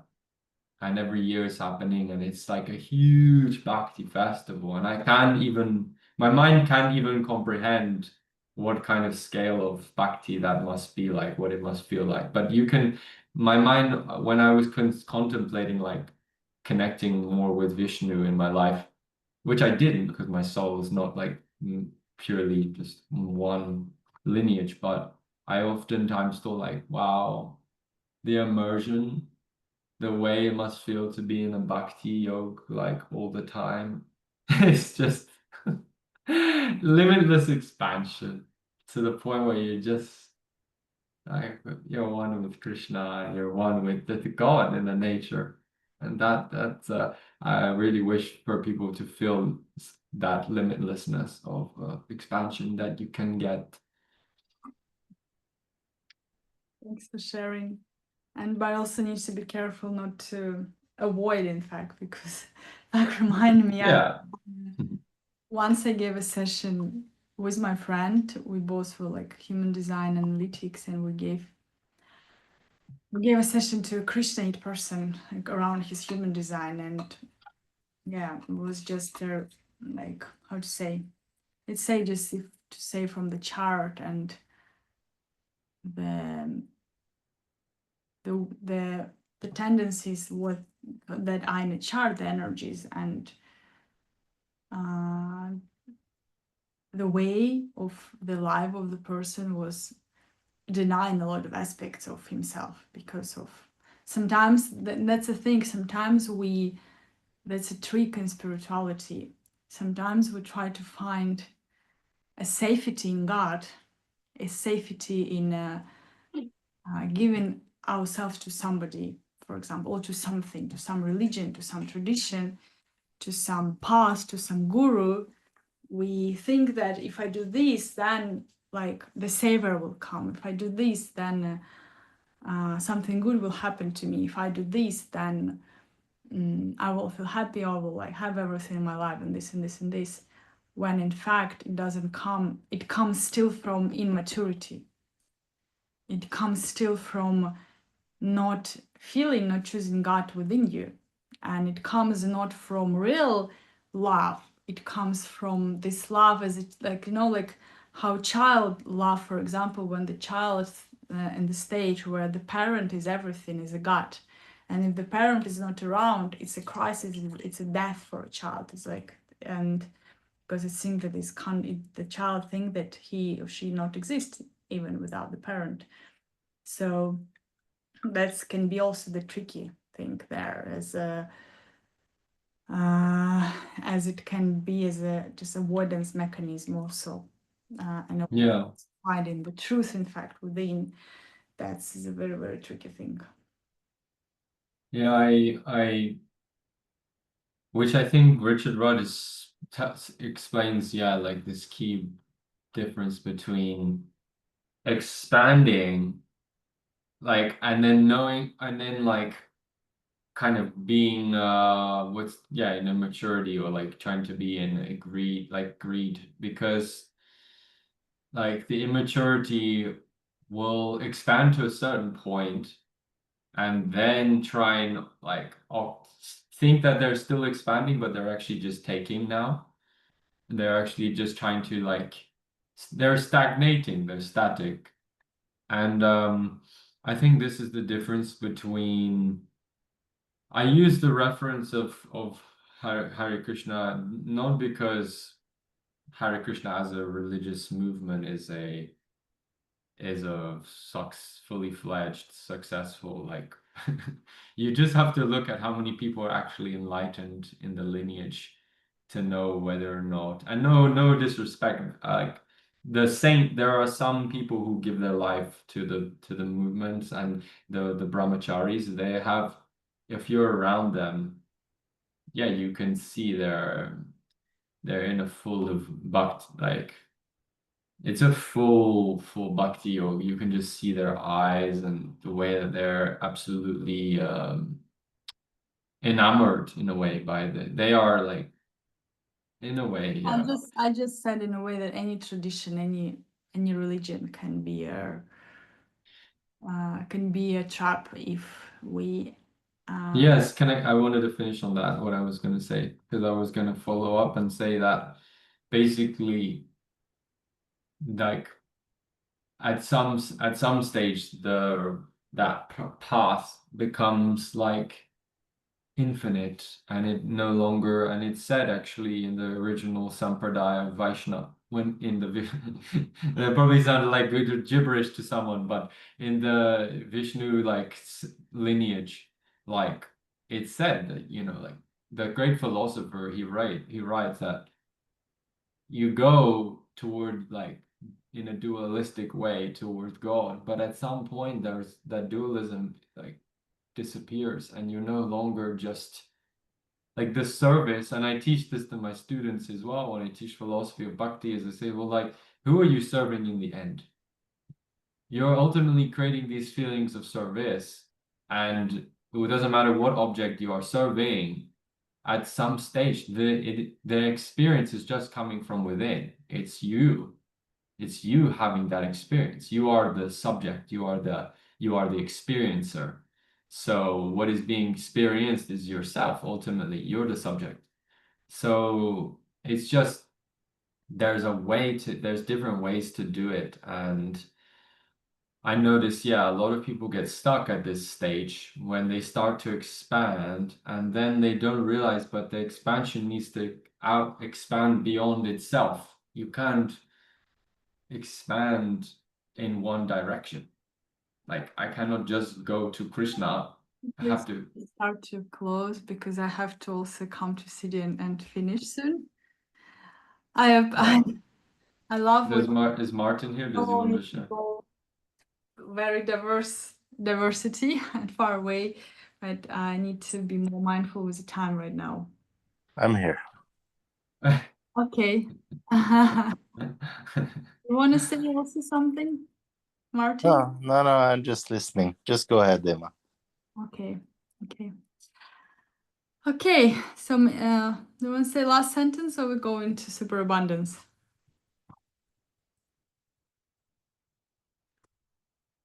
Okay, I guess we go into superabundance.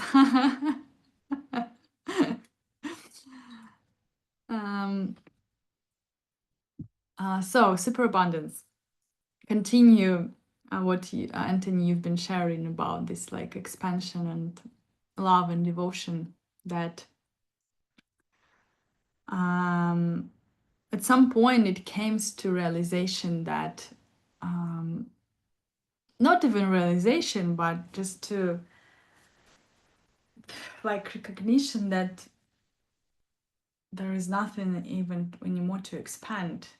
In fact, was interesting is like a couple of days ago, as I said, I've been on this festival, and then there was a movie that called Dalai Lama Scientist, and it was showing that the part, like this this part of the Dalai Lama, that his scientific part, that how he loved to always, since he was a kid, to want to understand things, to learn physics and to learn how things works, and that also he's been meeting a lot with their different quantum physics and different conferences later on, already when he was, let's say, Dalai Lama, like there in his position, and they've been discussing things, and the scientists always found they've been skeptical always in the beginning, like, kind of, who's this like strange guy in these robes and these things, but then when they started to speak, they found somebody has very sharp scientific mind and can really speak with the scientists on their language, and and then they had these discussions about the Buddhist approach to life and the quantum physics, that's in fact the same, and they've been discussing the subject about the creation of universe. As we know, there is one theory that has happened from a Big Bang, like that before was nothing, and then at some point from nothingness just was an explosion, a Big Bang, and then like the universe created, the galaxy. Then they've been, like, the scientists, they've been thinking like, does it really nothing existed, or it was like just kind of an expansion, and that something was existed before, but then at some point through this Big Bang it's like kind of expanded,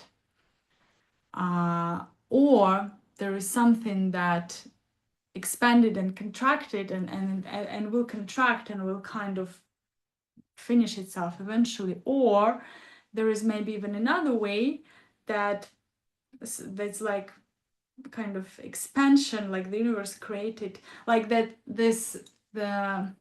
there is always something exist, and then it's expanding and this was when this kind of Big Bang happened. It's expanding, and then it's like creating the life, the galaxy, then it's contracting, and then it's expanding and contracting like over and over again, creating galaxy, then like dying, or like kind of disasters happens, whatever, it destroys, and creating again and destroys. And they've been asking Dalai Lama, and he said, well, if we will see from a Buddhist perspective, then there's the last approach would be the most relevant, as this how life is moving, expansion, contraction, expansion, contraction.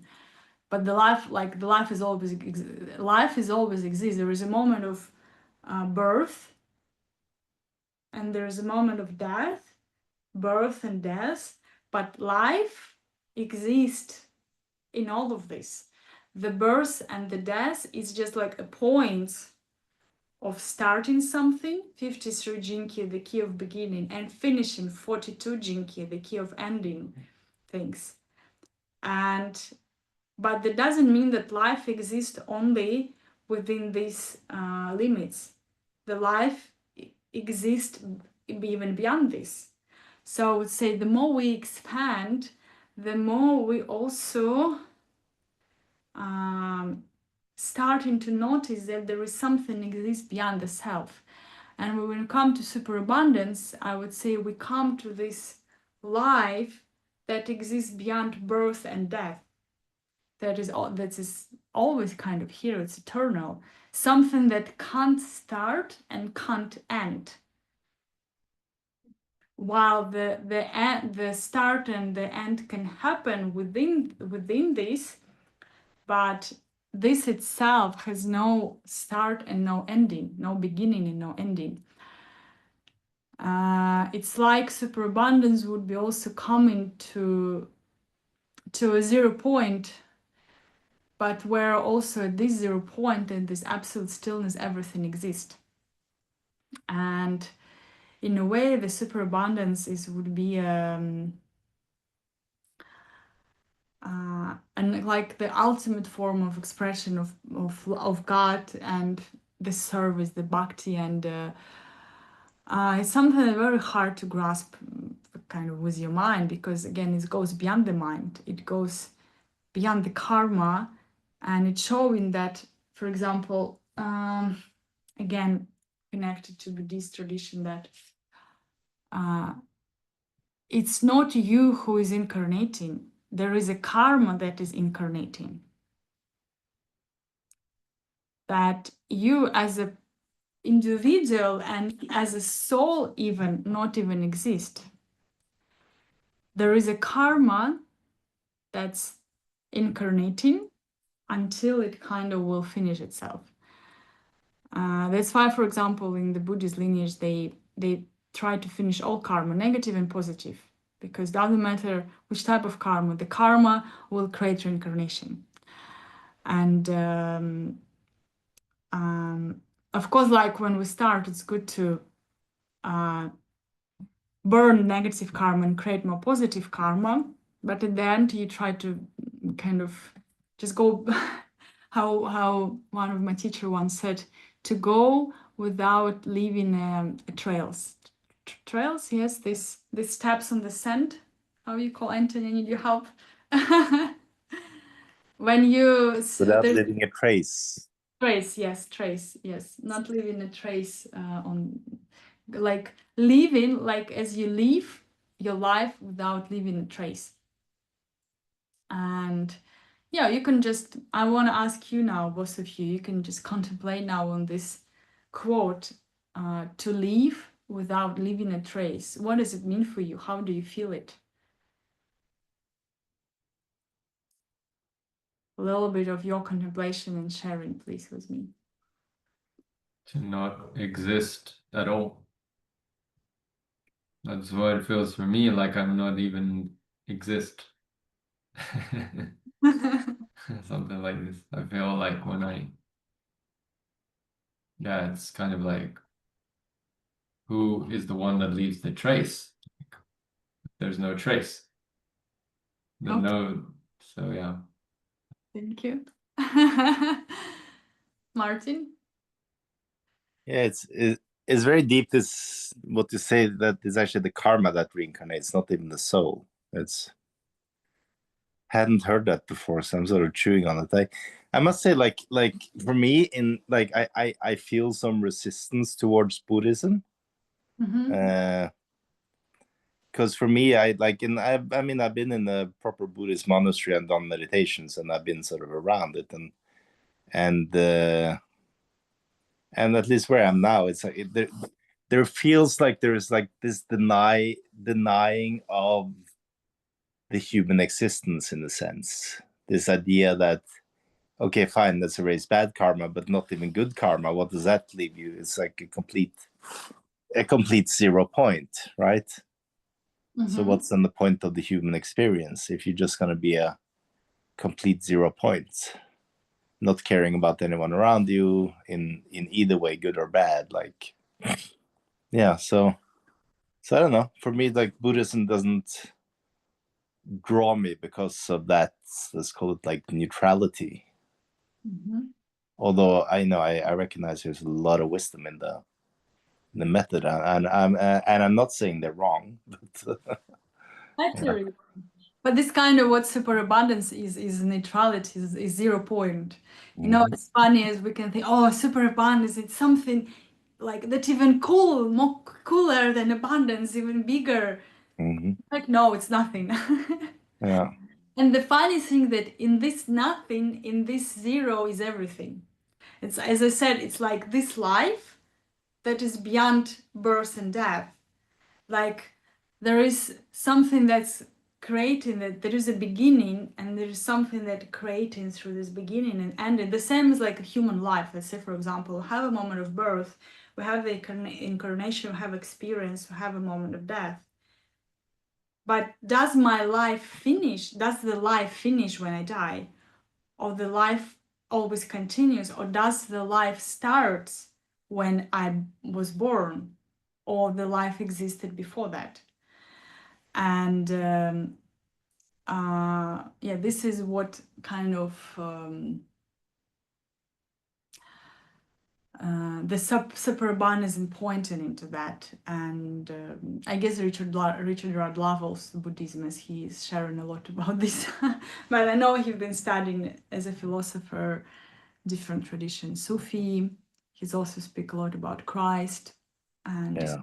so, and I think the devil's in the details. Like, I think that different. I love. Well, in fact the Buddha, or it's said to be the Buddha, who gives the analogy of the elephant, and he says to his monks, like, grab he blindfolds them, or they're blind monks, and then he says, hold this part of the elephant. They don't know at the time that they say, oh, it's an ear, oh, it's a tusk, oh, it's a tail, it's a leg. And he said, like, oh, what's the difference here? In fact, nothing, because it's all part of one animal. And I think the Buddhist view is more because I've also, Martin, tried to reconcile, like, how is it possible that it can be Buddhist or it can be like follow Vedas or something. And the Buddhists, I think they're more trying to work on the people's assumptions about reality from the level of their mind, how they kind of, in a way, it's this key.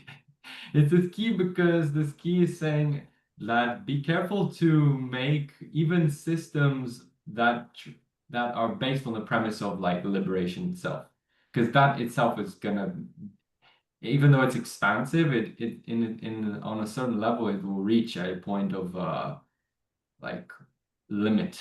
It will start to become like a system, and I think then the Buddha's, because he was born into that culture in northeastern India, he just said, like, uh, why do we need anything to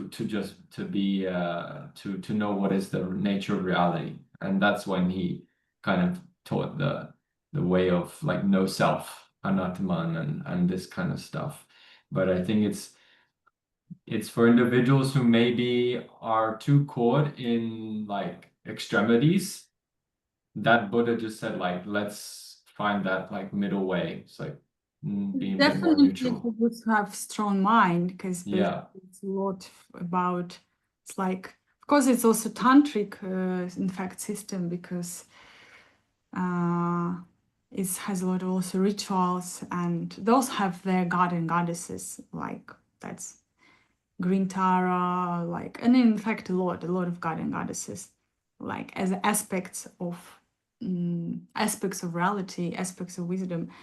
But let's say it's more, again, as this key, it's close to quantum physics in a way of and superabundance, describing the reality that is the life moves from expansion and contraction, but the life exists beyond this. So as I said, we come to a point of superabundance. Let's say we expand to that limit, that expansion itself goes just to a 0 point, like to a core. And in fact, reminded me how once in meditation, I kind of just something happened with my awareness that it reached this core, this, I would say, the point, the middle point of existence, and it felt as superabundance. It felt like all the CD at once that we can see in the Jinkies. And this is what the paradoxical, and if we will go again with quantum physics, we will see that this is a paradox, is because it's emptiness, but it's everything at the same time. And there's something that can't be understood or comprehended through a normal mind, through a linear mind, through the mind that sees from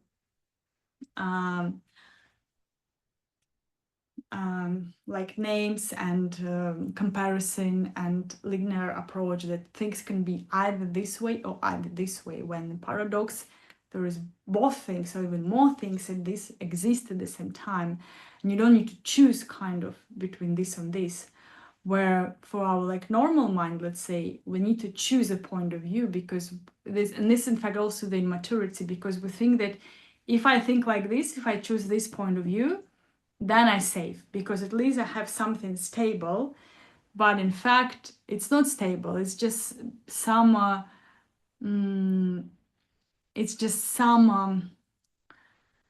like a window. I watch through this window now to a life, and I need to just to kind of make sure that I know that this is a window. The thing is, for example, let's say one lifetime I follow Anthony or anybody, some tradition, and then we reincarnate, and the next lifetime life wants to experience itself differently through us, but the old karma comes and they say, no, you need to continue be monk, and this lifetime you came to be absolutely something different. So that's why we kind of, in a way, needs to be, that's what we can practice in life, being the 0 point where we can experience what life wants to experience at this incarnation, in this like moment, but also make sure that we in a way don't believe in it fully. Like, I know that this is just for now, this is just a perspective. And as what you've been saying about elephant, like for example, I hold now a feet, and I think that this is what the elephant is. But if I hold a nose or the tube, then my perception about elephant would be different. But this all will be elephant. But let's say through different lifetimes, for example, I can experience the same thing from different angles. So I can expand in my capacity of what the soul is experience. But yeah, even if we come here to again to superabundance, to realization that it's not even me who incarnates, it's what the karma incarnates, and that's also connected with the 47 Jinki, the key of transmutation, when it said that there is no individual karma, there is just a collective karma. That, and when we incarnate, we kind of connect with some part of karma that we tend to believe that is mine, but in fact it's all the collective karma, and it's all just the karma in a way, it kind of experiencing itself. And or in Buddhist they call it samskaras, that samskaras will create a next incarnation for you. And and then yeah, we don't know how to say, we don't know, we can't know for sure, let's say, what the truth, because when we experience the truth, there is no knowing about it, there is just like a wisdom in a way of it. And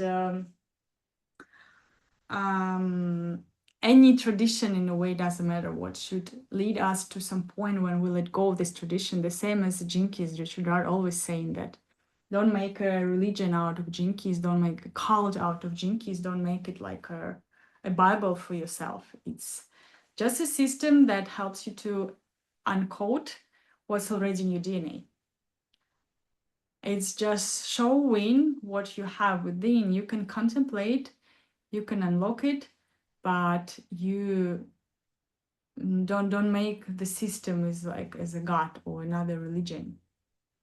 So I would say the same way as a different souls, let's say, wants to experience the life differently, and at some point maybe some souls they're ready to fully dissolve the source, and some souls just started. And this is also what this key is showing, that we're all in different stages, that somebody just started the path when somebody is finishing, and it means there will be difference in approaches, different in experience, and this is all just part of life. So the superabundance is bringing us to a perspective where everything is possible, but we kind of don't even need anything. We don't even need even to create, because whatever needs to be created is happening. It's like the creation happening. It's not, I would say how I experienced, and I remember in my life, when I let go of the manifestation, the divine manifestation started to happen, when it's not even me anymore who's creating, but there is just observation how life creates itself. And yes, there is still like an action when I need to do something to act. I act because I feel, and let's say from this alignment, I act, but I stopped creating time for myself. I stopped creating timelines. I stopped doing this work because I just went beyond this. But still, part of my role here is to teach others, because a lot of people who need to come to this level of what I say creators or creator codes. But at some point we go even beyond this. But there is still a lot of what we can, like it's all a step, so we can't jump, because if we just jump, as Richard Rudd said, if you jump from shadow to city, you will just create arrogance. You need to come from a gift, through middle point, because the gift is a heart. So you need to activate a heart, otherwise you will just create arrogance, and you will have like abilities and everything, but there's no will be way to really share them, and you will create, in fact, more karma by thinking that you're special and you have more ability than others and all these kind of things. Yes. I can just, it's like reminding me of like kind of experience of enlightenment. I would say enlightenment in the body, though it was like still somewhat bhava samadhi, the samadhi of being in the body. And what happened to me last year in Tiruvannamalai, when it was the new moon night, and I went in the temple, and I don't know, I never studied or knew anything about Ramana Maharishi, but I just was, when I saw this statue, I don't know, something powerful happened inside me. And like we can, before that, I was super like, I've tried to develop more because my mind very much like concepts and structures. So I tried to move to philosophies of like, more tantra, more like embracing diversity. But on the city level, you don't even consider such an ideal that I need to acquire understanding or knowledge because you are the knowledge.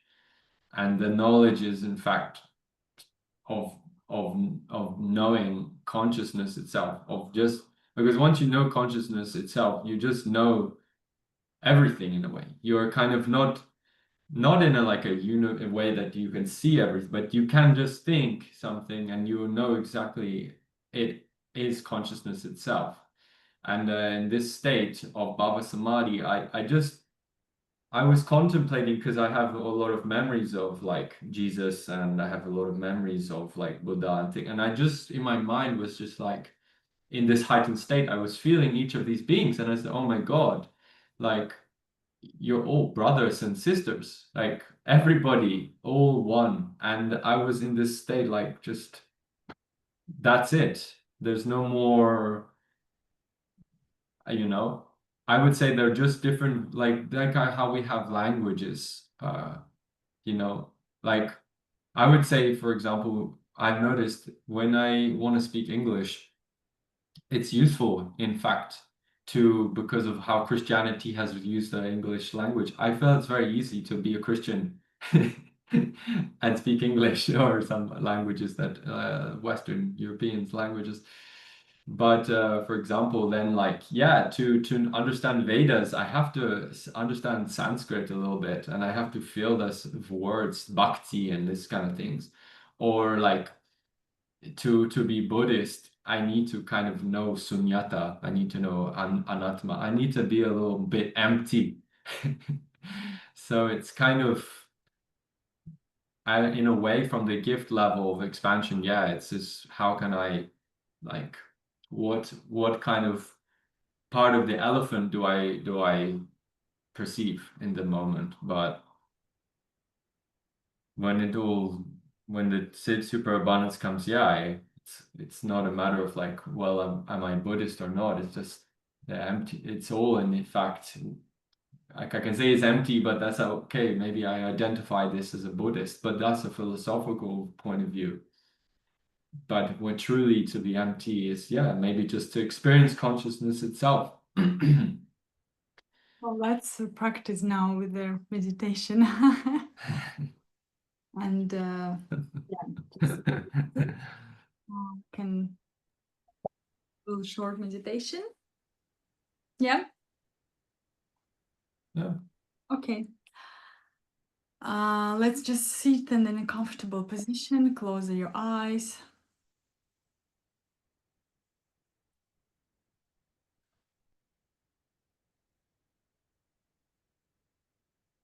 Find the stillness within.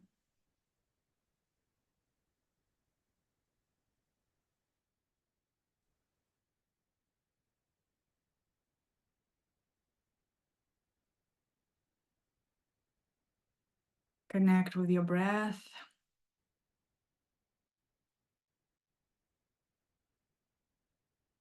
And feel how your breath is moving.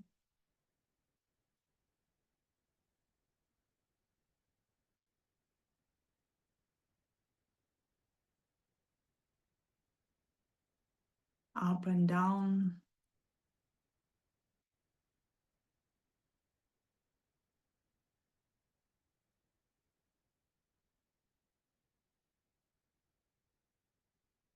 Feel your spine, feel your root chakra, feel your feet and the root system that's going down to the earth.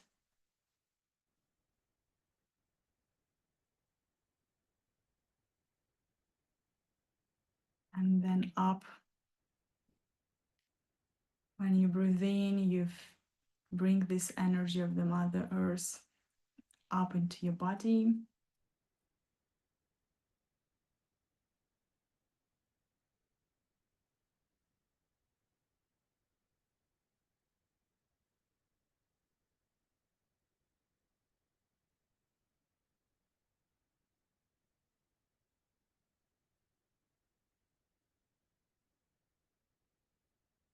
And it's going all the way up to your head and higher to the center, to the source, to the center of universe. And when you breathe out, then you invite the energy of Father Sky, of the source, into your system, bringing it into your body from the higher up, through your spine, down like a golden light.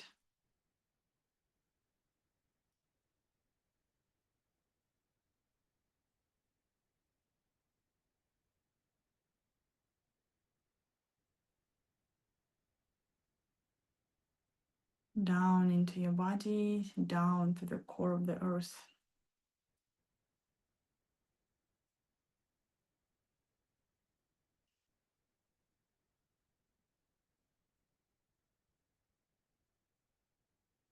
There is a light in your heart and rainbow sphere around you.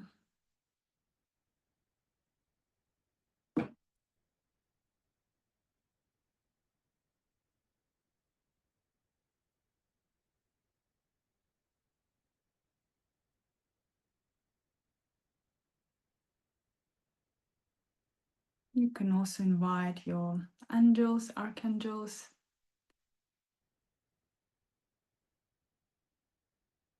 your masters, if anybody you believe in and you feel you need support right now.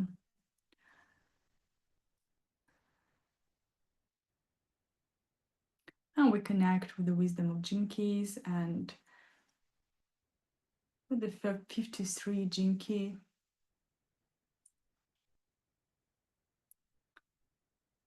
And start with the shadow of immaturity.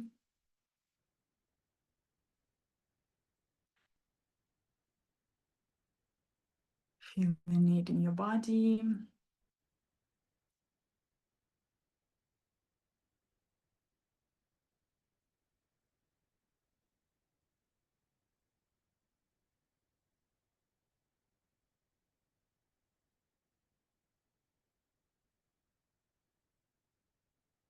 Feeling it in your emotions and thoughts.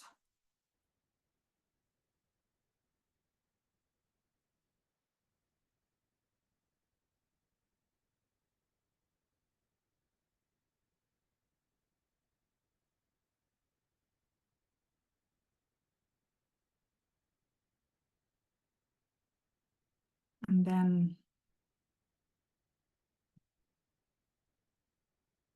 breathing deeper into that feelings and helping them to expand and flow naturally through your body. Through your body can relax and release it, this tension, this immaturity.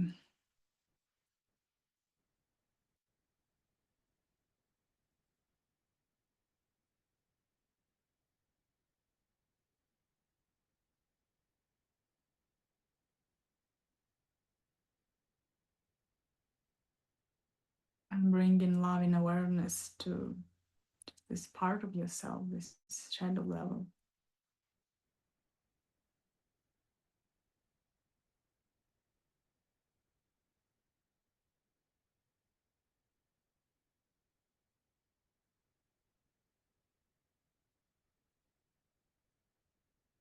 And the more you breathe and give love to this space, to the sensations, emotions, everything that is within you,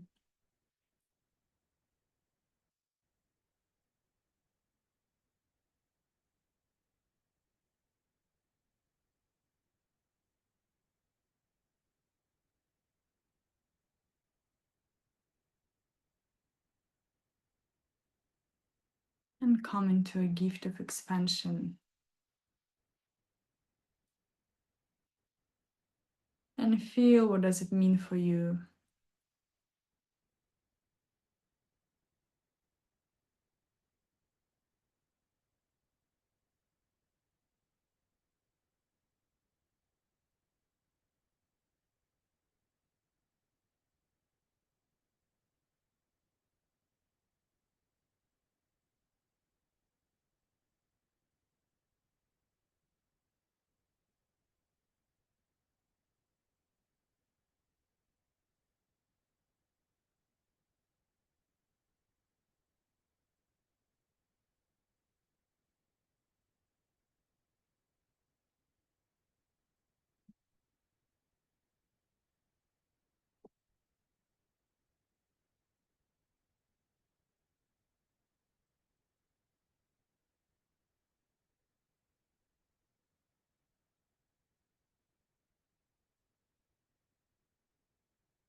And then feel the expansion, how it's happening in your system. Breathe with it. Maybe your breath is going deeper. Maybe something changed in your emotions, your feelings.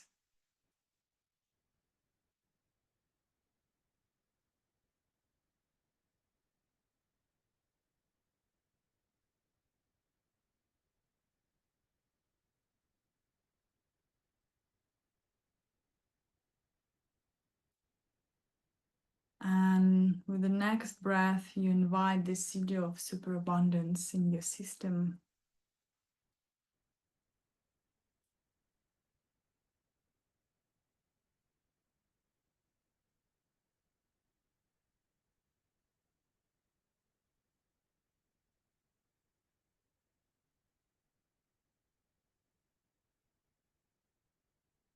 And just be with it without understanding, without knowing, just be with this frequency.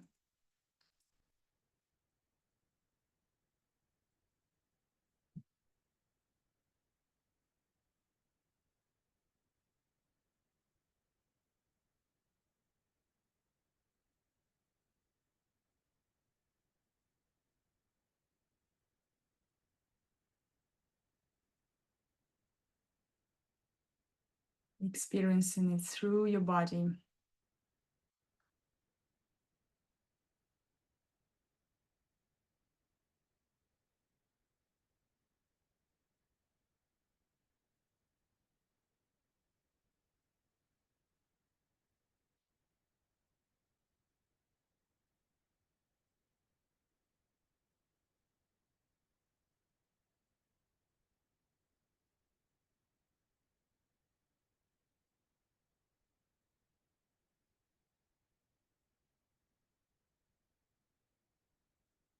And let's just spend a couple minutes in silence with this energy, with this CD.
And take 3 deep breaths. Breathe in through your nose, breathe out through your mouth.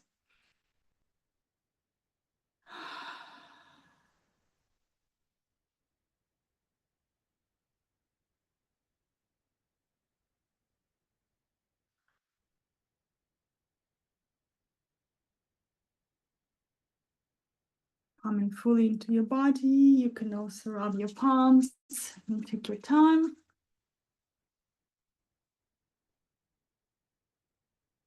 You can put your hands to your face or other parts of the body.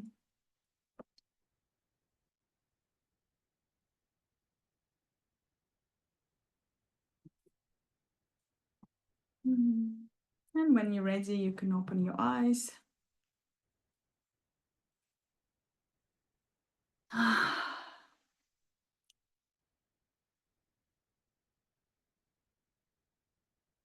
And if you want to share maybe a couple words about this process. I don't have that much battery, I have only 9%, but I still can receive your feedback if you want to say anything.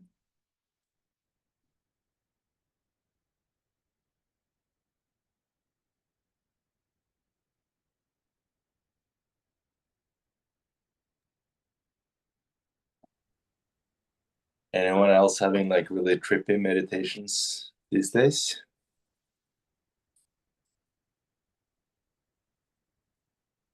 Okay. Huh? Sorry, can you repeat? I thought you were started sharing, no? No, is anyone else having like really kind of trippy meditations these days? Yes, and Seeing a lot of colors, a lot of like yeah, and dreams at the night also, yeah. Yeah, I was telling Katja actually, I had it's also because I'm working on this melatonin, serotonin receptors right now, also working with kinesthesiologists, but yeah, I had a dream last night of just being a bit like a hippie, you know, where you have like these communities of just a mash of every kind of possible quote unquote like spiritual exploration of consciousness. And I just so never really identify with these people, but for some reason I was like in a group, or we were on like in the middle of the ocean on the little island thingy. Like, you know, if you when you're flying out of Bali and you see those in Malaysia, maybe you see the little sand crop of sand in the middle of the Pacific or whatever. It was like this, and but with some people created some things there, and then just yeah, very lucid, extremely lucid, like it was really me, and being there with these people, old friends, but everyone was very like maybe like a new earth, you know, like this kind of new age kind of. And So I yes, think we all have lucid kind of things recently. yeah, and it's super connected now with this city in a way, because it's just like, fuck, it doesn't matter what do you do with this. We just all, any case. Let's share quickly as my phone can just die in any moment right now. I don't have a power bank, so I'd love to. Do you want to say something else, Martin, or you just wanted to ask a question? no, yeah, the meditation was like, yeah, like I could feel the expansion was really coming from the heart, you know, like really expansion was just like radiating from the heart in the center, and the city was just like this beam of light, like being in this beam of light. Yeah, and thank you. Like, it was so good to get together again. It's such a Yeah. you know, these sessions of meditation and reflection, and it's so good, you know. Thank you. We'll Yeah. wait next week then. Very grateful for both of you. Oh, thank you. I'm grateful for you as well, Martin. Okay. Yeah. Some of the best I think maybe some of the best moments in Bali have been spent in Usada with just contemplation. Yeah. Okay. Do you want to say something quick, my love, before my phone get out of battery? Yeah, just I think it's super almost like ironic that the gift is like about expansion, but actually prosperity, and about attracting wealth, and all, not wealth, but attracting like material life in a way, attracting all the, because you become magnetic. But then once you get to superabundance, it's all about just absolutely destroying all of it in a way and just realizing it's like, you know, what was I really doing it for? I was coming more into my ultimate nature, which is nothing in a way. It's just always going to be nothing. You cannot call it one thing, and yeah, it's consciousness, and yeah, inspire me in a way to see how we can make more of this superabundance. Something that you can make. I don't see. Interesting. Thank you guys, and thank you who watched the recordings. Yeah, we'll see you next week, and just try to embody more this energy this week, and also, as I said, focus on what you want to expand. If there is some actions really you need to do, something that you wanted to start but you've been postponing and doubting, now it's really the best time to bring this into the action and into the matter.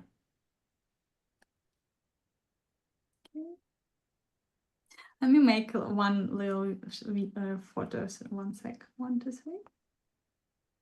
Thank you. Okay. See you next week. Have a good week. Paka paka. See you next time. Bye-bye. See you guys.